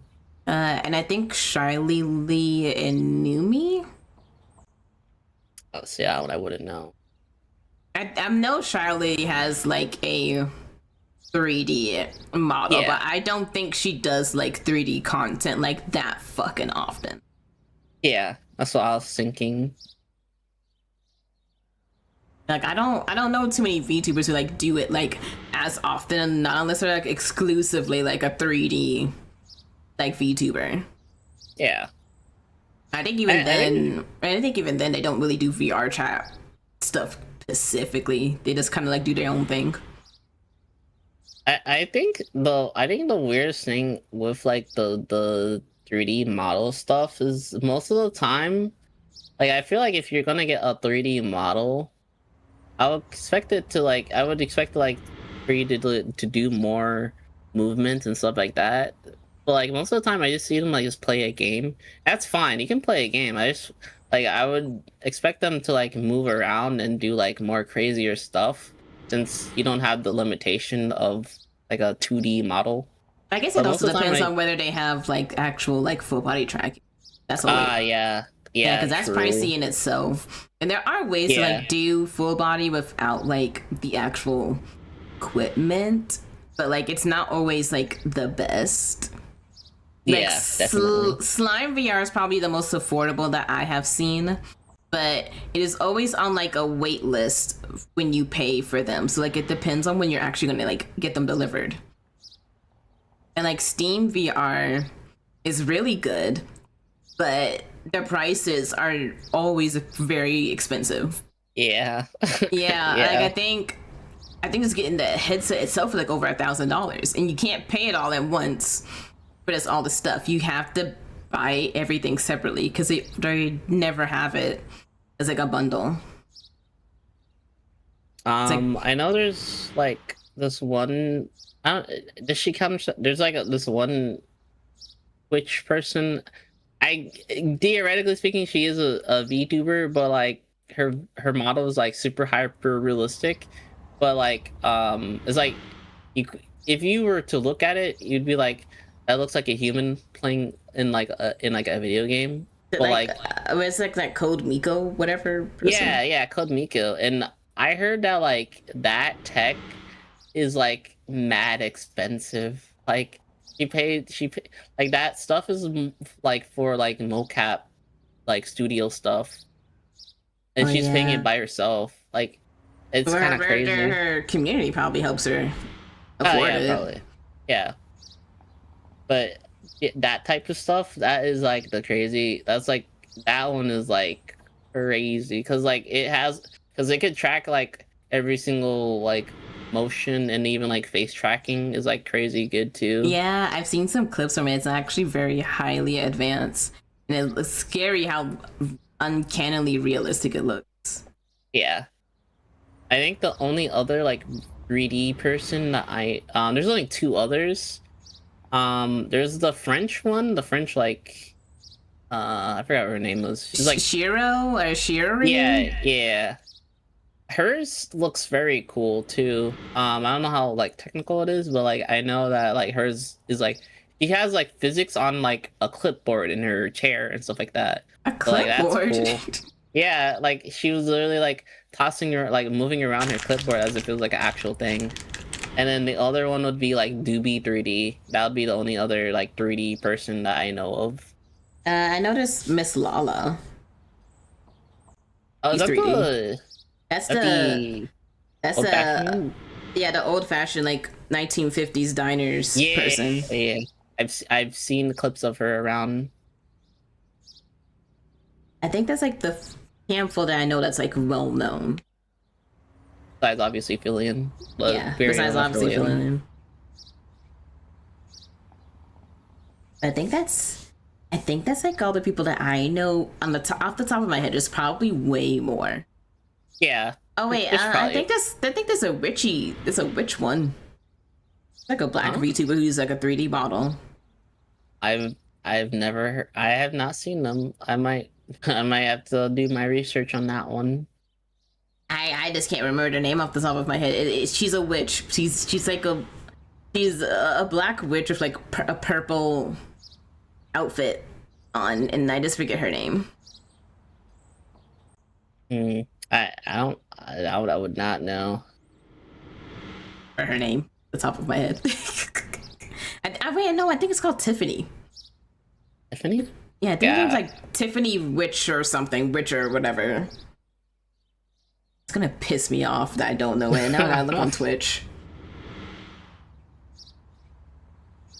Does everyone and their mother have to be live right now?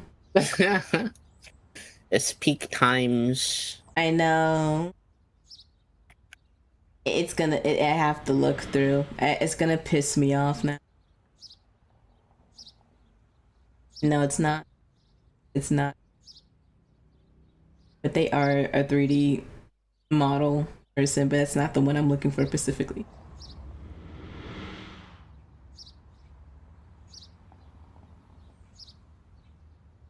So many people.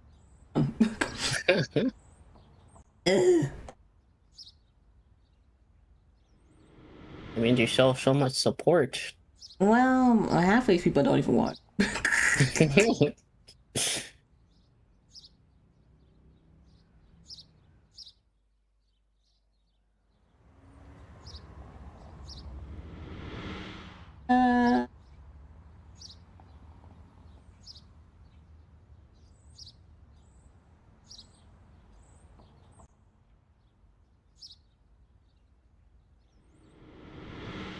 Is it you?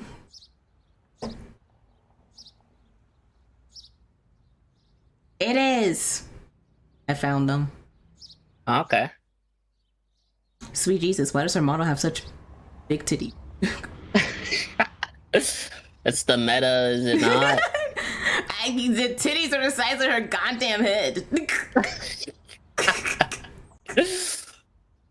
Okay, I found it. I found it. Her name is... It is just fucking Tiffany. She's a witch, and she uses a 3D model. Is it Tiffany Witcher? I thought it was Witcher, but it's just Tiffany right now. It's just Tiffany. Yeah, it's just fucking Tiffany. That's gonna be hard to... Well, I sent you the link. Oh, okay. You don't have to search it. I sent you the link in DMs. I was gonna say, I was like, that is a hard one. I know, and I thought it was something more, but like, nah, it's just fucking Tiffany. I'm like, well, shit. How do people find you? Everyone's named Tiffany on there.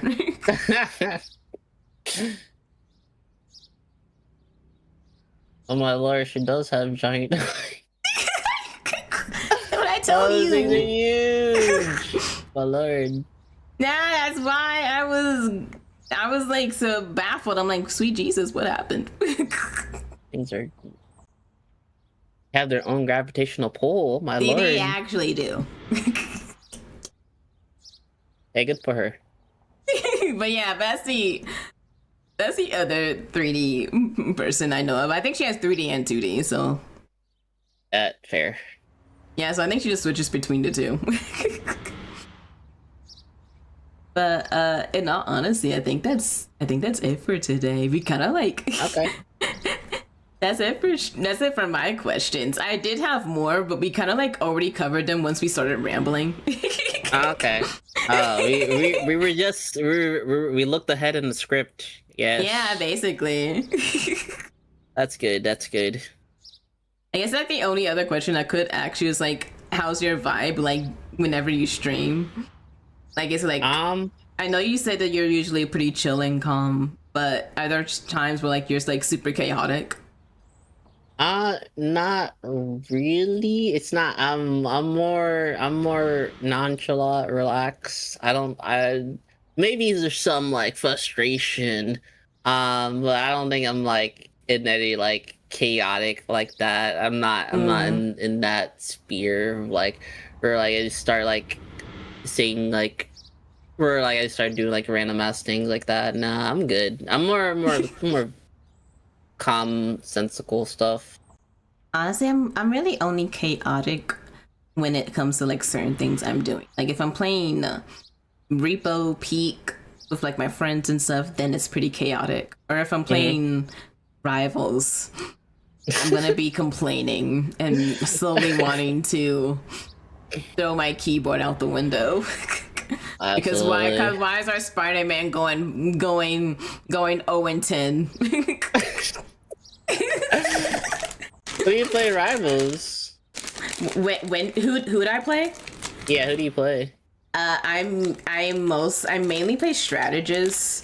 My mains are Invisible Woman, Rocket, and Mantis, but they keep fucking nerfing my baby girl Mantis. So I haven't been playing her as much. I've been learning Loki. He's kind of complicated, but like I'm kind of getting used to it. I'm not gonna say I'm like a master player, because his kit, I can probably utilize it a lot more than how I'm doing it now. I need to learn Gambit. Who else? Duelist. I play Phoenix a lot. Psylocke, Squirrel Girl. I play Iron Man a little bit, but not that as much. I play Scarlet Witch. I fucking suck at doing her ult though. I hate doing her ult because like unless my team's protecting me, it always gets canceled. I feel like if you don't have a mag, you just don't ever get your ult. Yeah, or if there's an Emma on the opposite team, I'll just get I'll just get Dommy Mommy off of my ult. Or a Luna. Yeah, or a Luna. I'll get freezed, or a Penny. I'll get fucking webbed. Or a Hope will just fucking clap me. Yeah. Oh my god. Or a Rogue will just fucking touch me.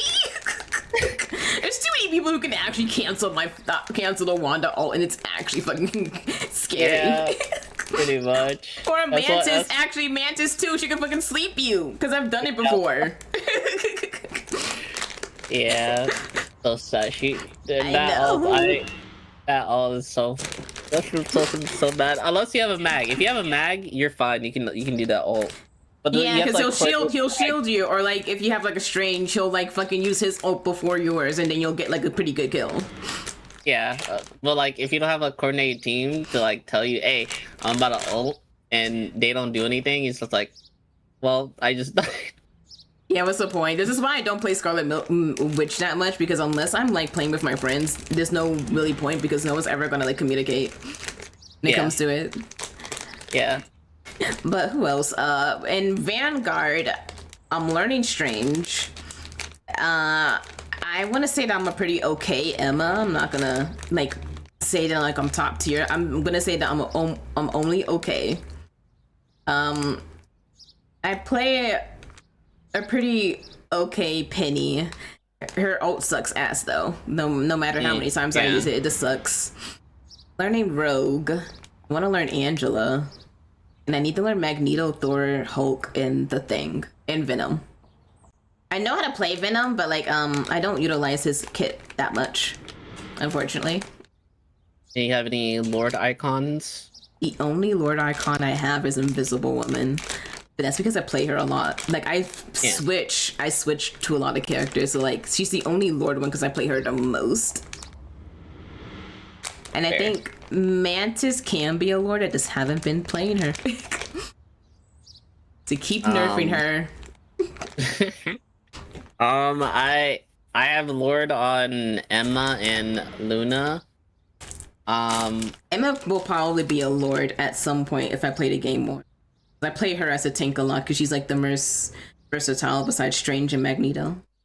Yeah, I think like season 0/1, I was like spamming Luna, and then I think like I was also spamming like Invisible Woman for like so like Invisible Woman's like the next Lord if I like kept playing her, and then Emma, when she came out, I think I lorded her after that point.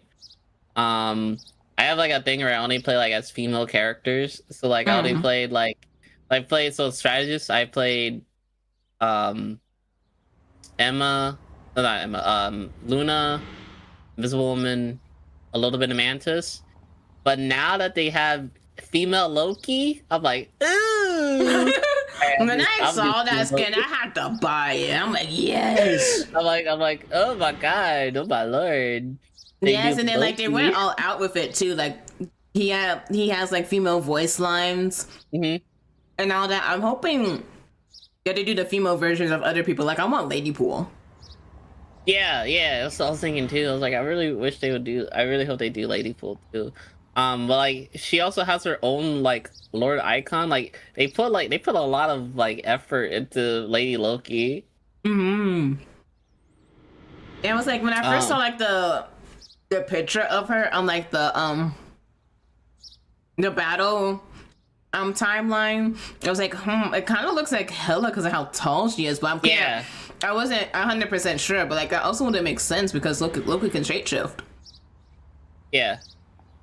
And I know a lot of people like saying it's not gonna be Loki, you idiots. It's gonna be fucking Hela. It's clear to see. And I'm like, in this timeline, we're basically like doing Marvel's version of like the Norse gods, and I'm like, it wouldn't make sense because they're siblings, and like she's not his daughter in like the Marvel universe.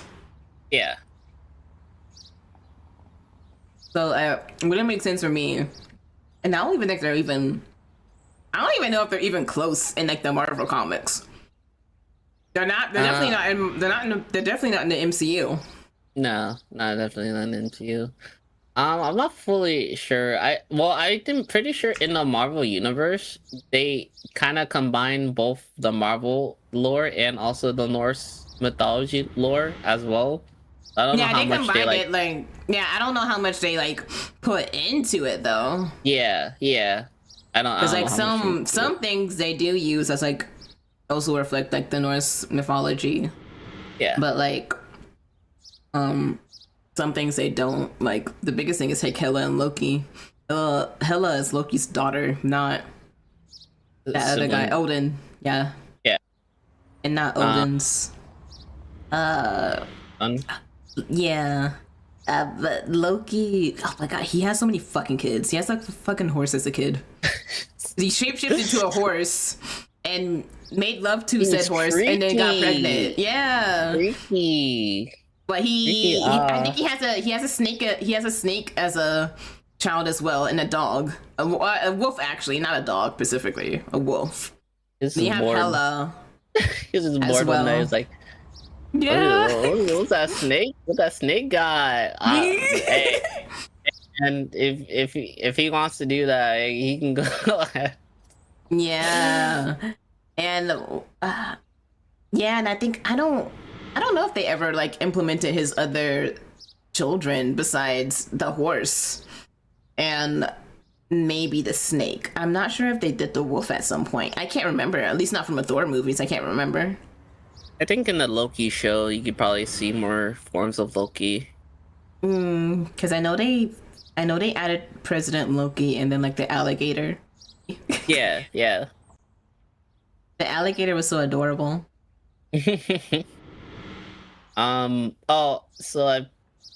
Dude, I still can't believe what they did with Loki with the summer skin. They gave him such a huge package. I was like, damn. Him and why Thor. is he pack? Yeah, they gave him such a huge pack. I'm like, damn, if they're packing that much heat.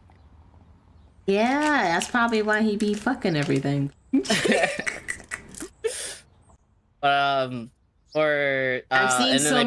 seen so many people do spicy art of it. I played Cloak and Dagger as well. So like for strategists, I mostly just play strategists. Like I play like a lot of the strategists a lot. I suck at DPS. I just play Storm, and then only because I have skins, I like playing Psylocke. But like I do not know how to play her. I just like her skins because they keep giving her like more and more skins. So that's just me. She got another skin now, stuff from the pirate thing. Yeah, I was like, dang, they just keep giving her more skins. And then for Vanguard, it's just Emma, and then sometimes Penny, but mostly just Emma. I want to try Rogue. I was trying out Rogue, but I think I need it. She's definitely not a brawler. Like for me, she's not that good to like solo tank in. To be honest with you, Yeah. not unless your team's like absolutely goated. Yeah, I think she needs an off tank. Like she needs like a Strange, a Emma, or Mag. Otherwise, I think like her like by herself is like it's sort of like how you would treat like a Venom or like a Hulk. Like yeah, because like a Hulk's not really that great as a tank either.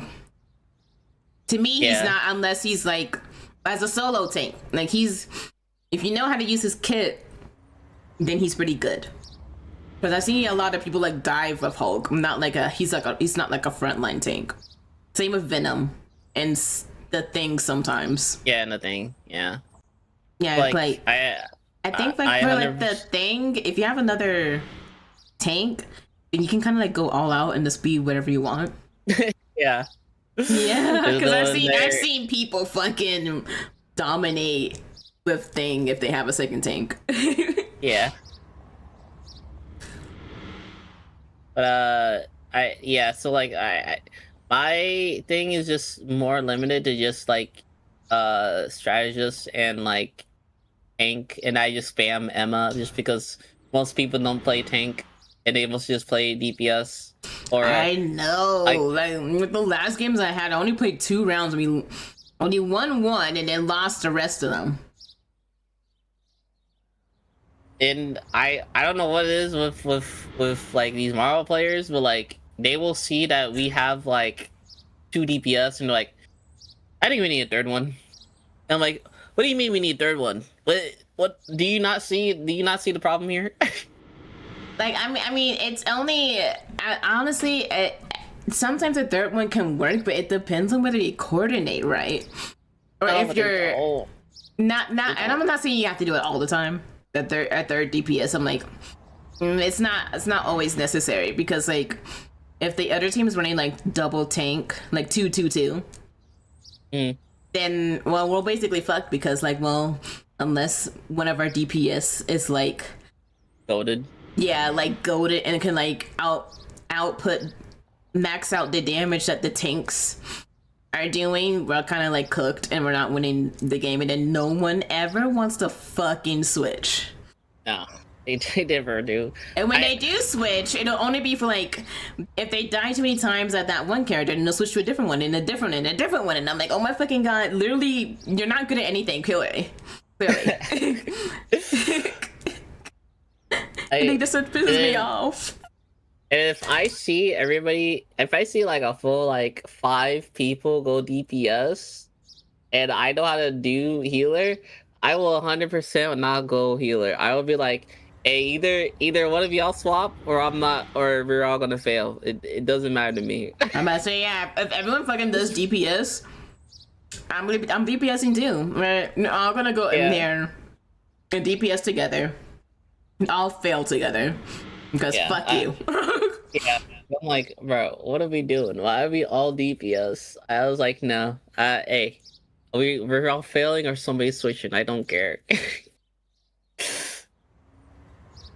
think and those are like the things that like piss me off of like more rival players. This is like they don't like the switch, and then like I'm not saying we need to have 2-2-2 all the time, but it's just like it's just harder to solo tank, or it's just harder to solo. Normally, I remember one game. I think it was quick play. Is it quick play or it was like I had like 75k healing, and I'm like, God damn. It was because I was cloak and dagger, and I was just pocket healing because like I think I was the only healer and nobody wanted to heal, and I'm like, dude, I have to heal all by myself, and like I'm like, damn, this is not even fun, and I'm like, we somehow won it, but like the amount of like carry I had to do, I was like, this sucks. This absolutely sucks. Yeah. Oh my fucking god. I remember like a week or 2 ago, I wanted to, I think I was playing Rivals like late at night, this solo queuing by myself, and I got like MVP like 2 or 3 times playing Rocket. I'm like, Was my team just that fucking bad, or was I the only one really locked in to play this game?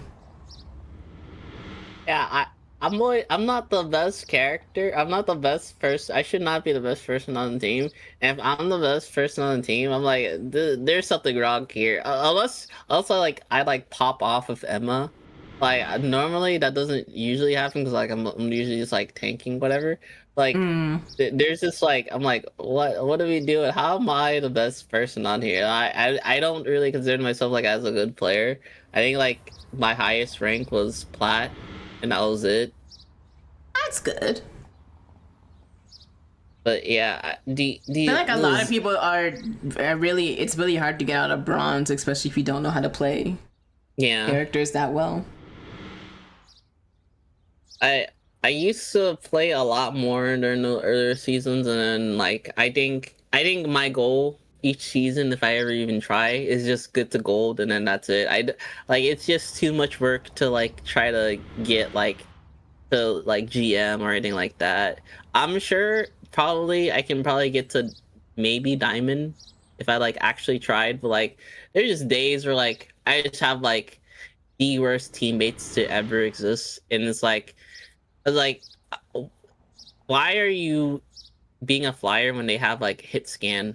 Like they have people that shoot you down in like 2 seconds. I feel like there was like a game where I was playing as Rocket, and no one was really paying attention to like the flyers and I don't know. When I saw what was it? It was like Storm, Human Torch, and Ultron.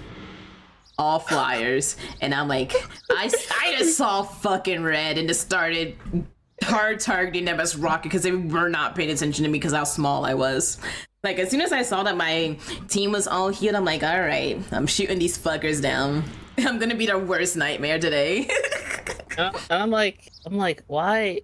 They have flyers. Why do we not have a single one to take care of them, please? I did think they were always confused. Like, how did I die? Like, no one's aiming at me. I'm aiming at you. That's why you're dying.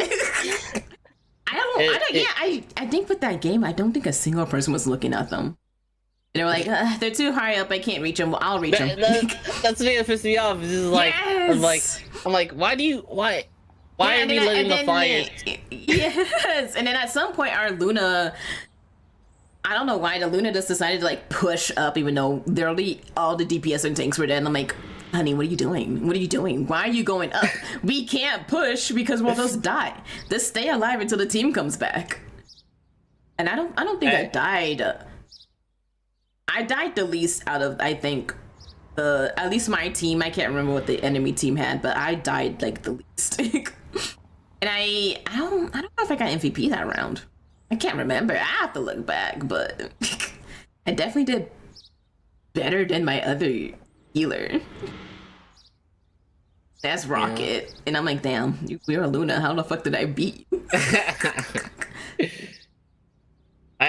I really do like Luna, but I do think she's like the Kiriko of Marvel. It's like her. It's like her and Jeff. Her, Jeff, and Psylocke. Yeah, and Psylocke. Yeah. They always get the most skins. I think slowly but surely also the thing, because he's got so many skins. When he got 2 summer skins and Mr. Fantastic got none, I laughed. He's got the best dad skin. Oh yeah, definitely. Yeah, because like there's really lore behind why he didn't get the summer skin. He's like, he wanted everyone else to go have fun and like, hey, you guys go have fun, I'll take her to good. It's literally lore behind him not having a summer skin. I just thought it was so hilarious that like the thing got the thong and then he also got like a normal outfit, like a normal summer skin. I was like, how did we skip one? Yeah, it's so fucking crazy. And like, thing, I think he might have, I think it's a battle between like Sue and him with skins. Oh, yeah. At least from the Fantastic Four, because I know Johnny has a good amount of skins, but he does not have nearly as much as Sue in the thing, from what I remember. Really. I mean, I understand Invisible Woman, because like obviously like sex appeal, but like the thing is kind of just funny because he's just like I just think his ones are like a little bit more funnier. Like, he's literally just one where he's just blue. That's it. He's just blue rocks. He's literally just fucking blue rocks. It was in the battle pass, but it was free, so I don't Yeah, really, it's free. can't really get mad at that. The Venom one was cool. The Venom one was cool looking. The Venom one was actually pretty hard. I actually like that one. And I think he has one where like, it's, I think it's a reference to Johnny's like Overlord look. A recent one has come, a new one is coming out. Oh, okay. I think I saw a picture of the trailer for it, but I don't think I looked into it. I need to get the Phoenix skin because she has the office look, and I need it. Oh yeah. I saw that one. Marvel Rivals just I think the reason why I'm more willing to spend money on Rival compared to like Overwatch is because you can actually get to see the skin more often, and like you actually get to like look at it more than in Overwatch. Because like in Overwatch, you're in first person, you don't get to see the skin that much. That's why I mean, the only time you can really see it is in stadium mode, but like it's not like actually something like in the base game. It's only in stadium. Yeah, or like if you do like an emote and that's it. Yeah, or if you do an emote. And like, my friends keep saying, "Well, you play Rivals. Why you don't play Overwatch?" Overwatch just pisses me off more than Rivals, to be honest with you. I feel like there's like two camps. It's either you really like Overwatch or you really like Marvel Rivals. It's like and I can't. People can't say that I didn't try Overwatch because I have tried Overwatch, but it doesn't stick with me. And plus, at least at the time when I was playing, they didn't have Stadium out, so you have to keep playing to unlock characters. Oh. Yeah. I played Overwatch like season 1, like old school Overwatch, like the old one. And like I played it a little bit during COVID, like old Overwatch, but like it never interested me, and I was like, this is a waste of money for my PS4. I never wanted to play this game. But my friend told me like, you should get on it, you should play it, and I'm like, fine. It's a waste of $30 on my end because I'm like, I never touched it again after that. And I remember like Overwatch 2, it was like, oh, it's gonna be so sick, you know, there's gonna be a story mode, it's gonna be all blah blah. All that never happened. And then now they started like implying like some of the stuff. I think the craziest part is the fact that Overwatch 2 doesn't exist anymore and now it's just Overwatch. So like all of this could have literally just, all they did between Overwatch 1 and Overwatch 2 was just like a store overhaul. That was it. They brought back loot box. What, like all they did was just bring in a battle pass and did the store. Yeah, I think that was like yeah, like literally pretty much it. And I'm like, well, we don't have loot boxes in Marvel Rivals, but I'm still not gonna fucking go back to Overwatch. This is, I don't know. I guess it being Marvel, I recognize the characters more. And I guess, I don't know, I guess the learning curve is just like a bit easier for me when it comes to Rivals than Overwatch. I just think Marvel Rivals just, I think the reason why I like it more is obviously because of the characters. And I think the fact that like they look, I feel like Marvel Rival characters look better I feel better to look at than Overwatch characters to look at, I guess. Yeah, because like, I literally do not know half of the names of Overwatch, but I can name everyone on Rivals. Yeah. I want more characters, but I mean they said that each patch is gonna have 2 characters. I think they said that like each month is gonna have like a new character. So like they're gonna be season. Yeah. It's like that's already good enough. Hopefully they add in more. Hopefully maybe they might add in like more underground like I don't know who. I don't mind that happening. I like that because I didn't know a lot. I didn't know a few of the people like Luna Snow, the Chinese version of Iron Fist and Magic were not people I knew of until they brought them into Rivals. I guess I knew about Magic because of the mutant show that they had. But outside of that, I didn't know anything else about her. Who's the one that like Elsa or Elsa. Oh, Elsa one... Bloodstone. Yeah. Yeah, I didn't know who that was until Yeah. Rivals. Yeah. Until Rivals. Apparently, she dated Deadpool at some point in the comics. In the comics, that is. I did not know who Jeff was until that Unless one. you're a huge comic book fan, I'm pretty sure majority of the people did not know who the fuck Jeff was. Luna is just an industry plant, 100%. Luna is just like Luna first debuted in a video game, and then she finally got a comic after that. Yeah, and then it's like, but like most people like did not know who Luna was until Rivals. Yeah, until Rivals. Not unless you're like a Marvel nerd and like know every side character. It's rumored that White Fox and Black Cat are going to be in game, but I don't know how true that is. At least for the next season, that is. Because they also tease Cyclops.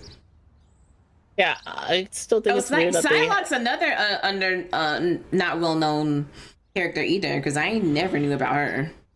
She was in like Psylocke. She was in the Fox movie. No, Psylocke. Psylocke, the ninja woman. Yeah, she was in the Fox movie. She was in one of them. Oh, okay. I thought you were saying Cyclops. I'm like, no, that's not it. That's not saying that. She was in the most before it went to before Disney bought Fox. I think she was in one of the movies.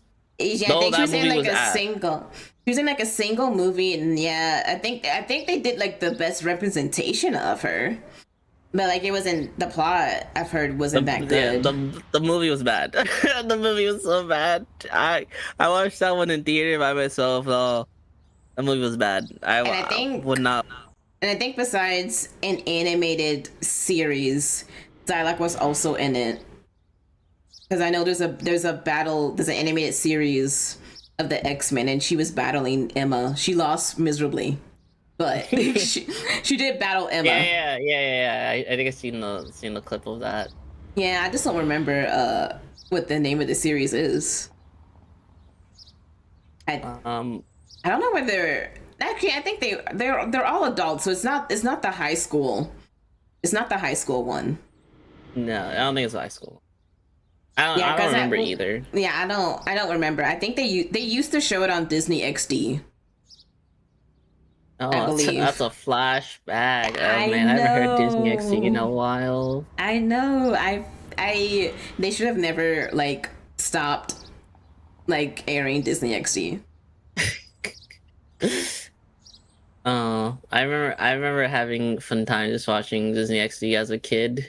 I would watch like Kick Buttowski or Puka. Yeah. So many those were the days. I know. I love those shows. There's so much more I loved watching on. They just decided like, we don't make money from this, so let's cut it. And I'm like, wow. This is why no one likes you, Disney. Yeah.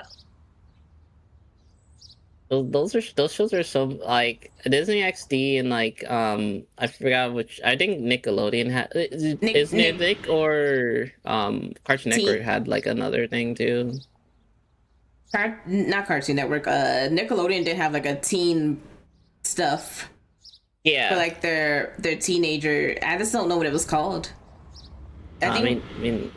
Yeah, I was gonna say Nick Jr., but that's not Nick Jr. But it's not that. That's for preschool stuff. A little.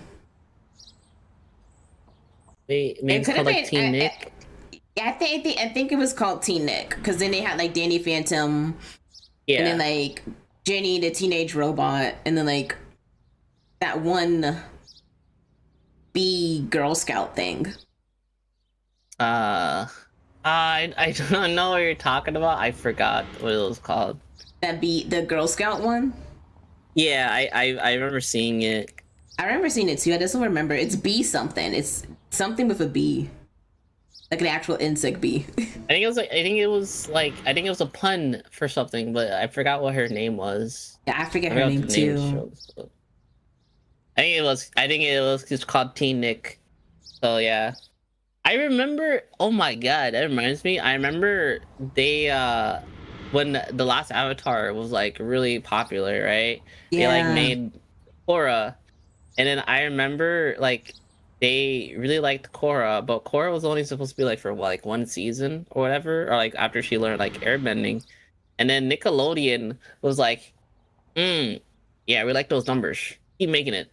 And then they kept continuing the series, and then like the I think the craziest part was like Nickelodeon, I guess like the numbers weren't doing well, so they just stopped airing Korra on TV. And I'm not even joking, they put like the finale of Korra online. This is before online was like a big thing. So the fact that they just put Korra like finale online, not on air, the show just like the finale, most people didn't even get to see it on like on air. So Like, live. I will say this: it was pretty popular, and like the Legend of Korra, it had a good plot, but like Nickelodeon for some reason did not like the part of like Korra and Asami Yeah. getting together. Because I'm not gonna lie to you, I thought that last part when them like kissing at the end was like honestly like fan made. I'm not even gonna lie to you. I've never seen it air, and like they also rushed the ending. Like I think more stuff was supposed to happen, but Nickelodeon made them rush it. Yeah. So I was like, what the, you guys are the ones who renewed it. Why, you guys are the ones who kept trying to push it? Why would you just axe it like that? It's so crazy. yeah, and then so they had to like make like the last few seasons like really quickly. So like there may have been like a ton of plot holes, and that's like the main reason why Nickelodeon did not like the fact that there was gay stuff in it. You know, so I was like, you guys are the one who like said the first season was good. Why would you do all this like questionable decision making? And it oh, it was a lot darker than last Avatar too, like the deaths and stuff. Yeah, I don't think it was as good as Last Airbender, but I still think like Legend of Korra was still like very enjoyable, especially the fight scenes. The fight scenes in Korra were awesome. Like I'm not gonna say it's like better than Last Avatar, but it had a good, interesting plot to it. Yeah. So it wasn't bad. It's just like the fact that the studio had to like rush through like the last few seasons just didn't make it as enjoyable as it was the first season. Yeah, I think the only like weak season was like season 2 of Korra, and then that was probably it. I think all the other ones are like very strong. Yeah, because I think they weren't like going super crazy with season 2. Is that the one where like they had like the North and the South waterbenders were like having a war, or was that a later season? I think so. Yeah, I think it was that one. Yeah, because that was, yeah. And that's like, that one was pretty good, but it was kind of weak, but it got better towards the end of the season, I believe. Yeah, I think so too. But later seasons, it was really good, but then like they rushed it towards the end, and I'm like the Owl House, like that was a really good series, but they rushed it. They have to rush it. Is the Owl House the one where like the kid goes Super Saiyan? Or am I thinking of something else? Super Saiyan. No, I think the kid that goes Super Saiyan is Amphibia. Ah, Amphibia, that's what it was. I think it's the Owl House one. The Owl House one is like, I guess think of like Harry Potter, but gay. That's all I can really say, because like cause like everyone in like that, it's like an alternate universe basically. The main character goes to, but like no one gives a shit whether you're like gay or trans or anything. They're kind of like, oh wait, all right, whatever. You still gotta be good at magic though. Yeah, I don't think I've seen Owl House. I've seen a little bit. I've heard that the ending was either shortened or rushed. It was one of those two. Same with Amphibia. It was either shortened or rushed. Because I don't think they really like it when people include like LGBT stuff in for some odd reason. Travesty. I know. It's like actually so stupid. Like it's either you like it or you don't like it. It's not like it's in anyone's faces. Like it being like the main plot of like the story. It's kind of like a side thing. And I don't mind that because like as long as like the personality of the person isn't like, oh my god, I'm gay and I do all these gay things, like stereotypical stuff, and I'm like, all right, this is stupid. Like if you don't make it like your whole personality. Yeah, don't like as long as it's not your whole personality, you know. What's that fucking show on Netflix called? It's basically like LGBT ran like show, but like it was really really bad. I think just having like a character that's just like randomly like if it's they act completely like a sensible person like yeah. It's not like oh by the way, did you know I'm gay and blah blah. I'm like, bro, that's like a gay. I feel like a gay person doesn't talk like that. Like a gay like a normal sensical like person from the LGBT community is not gonna be like, I'm openly blah blah blah. That's not how they talk. Like it's so like that so like the only time I'll ever see that is if like they're seeking attention. Yeah, that's the only time I ever really see that happen. Really? Yeah, it's like it's sort of like oh like if like a chick is like talking, she's like, yeah, my girlfriend was like doing this the other day, and that's it. It's not like they go like super like in detail about it. It's just like, yeah, my partner's of the same sex, or my partner is this person. That's it. It's not like they like go like super into it, or like they put in like an act to make them look or sound gay. It's so weird that they like when it comes to like media, they like try to like super like they're like over the top, and I'm like, most of the people I see who are interested in like the same sex or like have different sexualities, they literally like at all. And it makes like them look bad. If I was gay and this is how I'm being represented, I would be fuming. I'd be like, that's not how we act. What the heck? Why you look like? Why are you making us look like that? It's weird. Yeah, that's why I'm always so iffy about shows with LGBT. Not because like it's representing LGBT. It depends on how they like represent it. Yeah, how they write it and represent it. Yeah, I feel like just like the writers just like don't know how to do it properly, and then it's like you're making whatever side you're trying to be on, you're making that side look bad because you're not a good writer, you're not a skilled writer, and so you're actively damaging what you're standing for because you're not doing a good job at it. Yeah, it honestly, it's honestly so bad. I can't remember that one show that was on Netflix. I think it quite literally only had one season, then was cut off immediately because it didn't do very good numbers. And I think the whole I don't remember it. I think the whole shtick of it is like everyone is something from the LGBT, and it was very like stereotypical and like extremely woke, and it just it had some funny parts, but most of it was pretty bland. That's hard to get canceled on to not get a season on Netflix because like they allowed Big Mouth to have like 6 seasons, and if you can have Big Mouth have 6 seasons, I feel like you fucked up somewhere. Yeah, I feel like the plot just wasn't there for it. Really, probably. To be honest with you, because I don't watch Big Mouth. The art style of Big Mouth is just not good. I hate it. And then I've seen like clips of Big Mouth, and like they are absolutely sus. And if it's like in the setting is of like little kids, like actually like not kindergarten, but like elementary kids, and they're like talking about like actual like adult like sexual things. I'm like, this is weird. Yeah, and they're like hundreds of year old monster and things. I'm like, what? Why?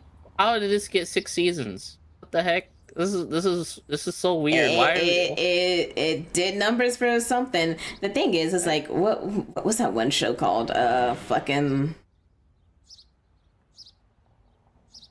Someone was named like Reagan as like one of the main characters. Oh, was it something about conspiracies? I forgot. Yeah, the girl was named Reagan, and they worked for like the government, and they had to like keep certain things hidden. And that was actually a really good show. Like I think they canceled it after like either 1 or 2 seasons.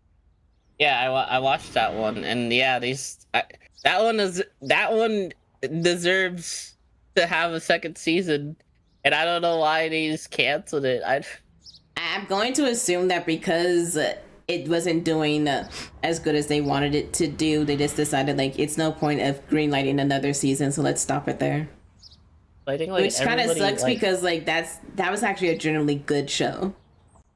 Like if you liked Rick and Morty, that was basically the show you should watch if you ever want to see something that's similar to that sense of humor. Inside Job. Inside Job, yeah, that was the name of it. I actually really like that show, but like they don't have any more seasons, and I don't know if it'll actually air anywhere else other than Netflix. No, probably not. But yeah, I really like Inside Job, and then they just axed it, and I was like, bro, the show is so good. I don't know why they just cut it off like that, bro. I feel like it's all about money. I'm just going to assume it wasn't making money, and they just decided like no more. Yeah, I'm like, or it's either that or like whatever season they tried to get greenlit, this didn't sit well with Netflix, so they just decided to axe it. Yeah, like that's probably what happened, because like I'm pretty sure like online, like everybody was like, oh, the show's lit, why can we get another one? And then just like, yeah, we're not getting another one. It's like, okay, yeah, it fucking sucks. But I think we should cut it here. We've actually been chatting, we've been yapping for like 4 hours now. And I have to get ready for another stream later tonight. Okay. We're actually gonna end it here today, guys. At least for an hour. I come right back over here. But that's gonna be it for today. Thank you so much for hanging out with me. I appreciate you wanting to come on stream. Yes. Thank you. It was a pleasure talking to you. Yeah, it was actually very fun. But I won't rate out, only because I'm gonna quite literally be back in basically less than an hour. So that'll be it for today. I'm actually gonna be doing a D&D one shot with Crips, who was in chat earlier. So we're gonna be doing Fateless Moon Part 2. So stay in tune for that. I will see you guys in a little bit.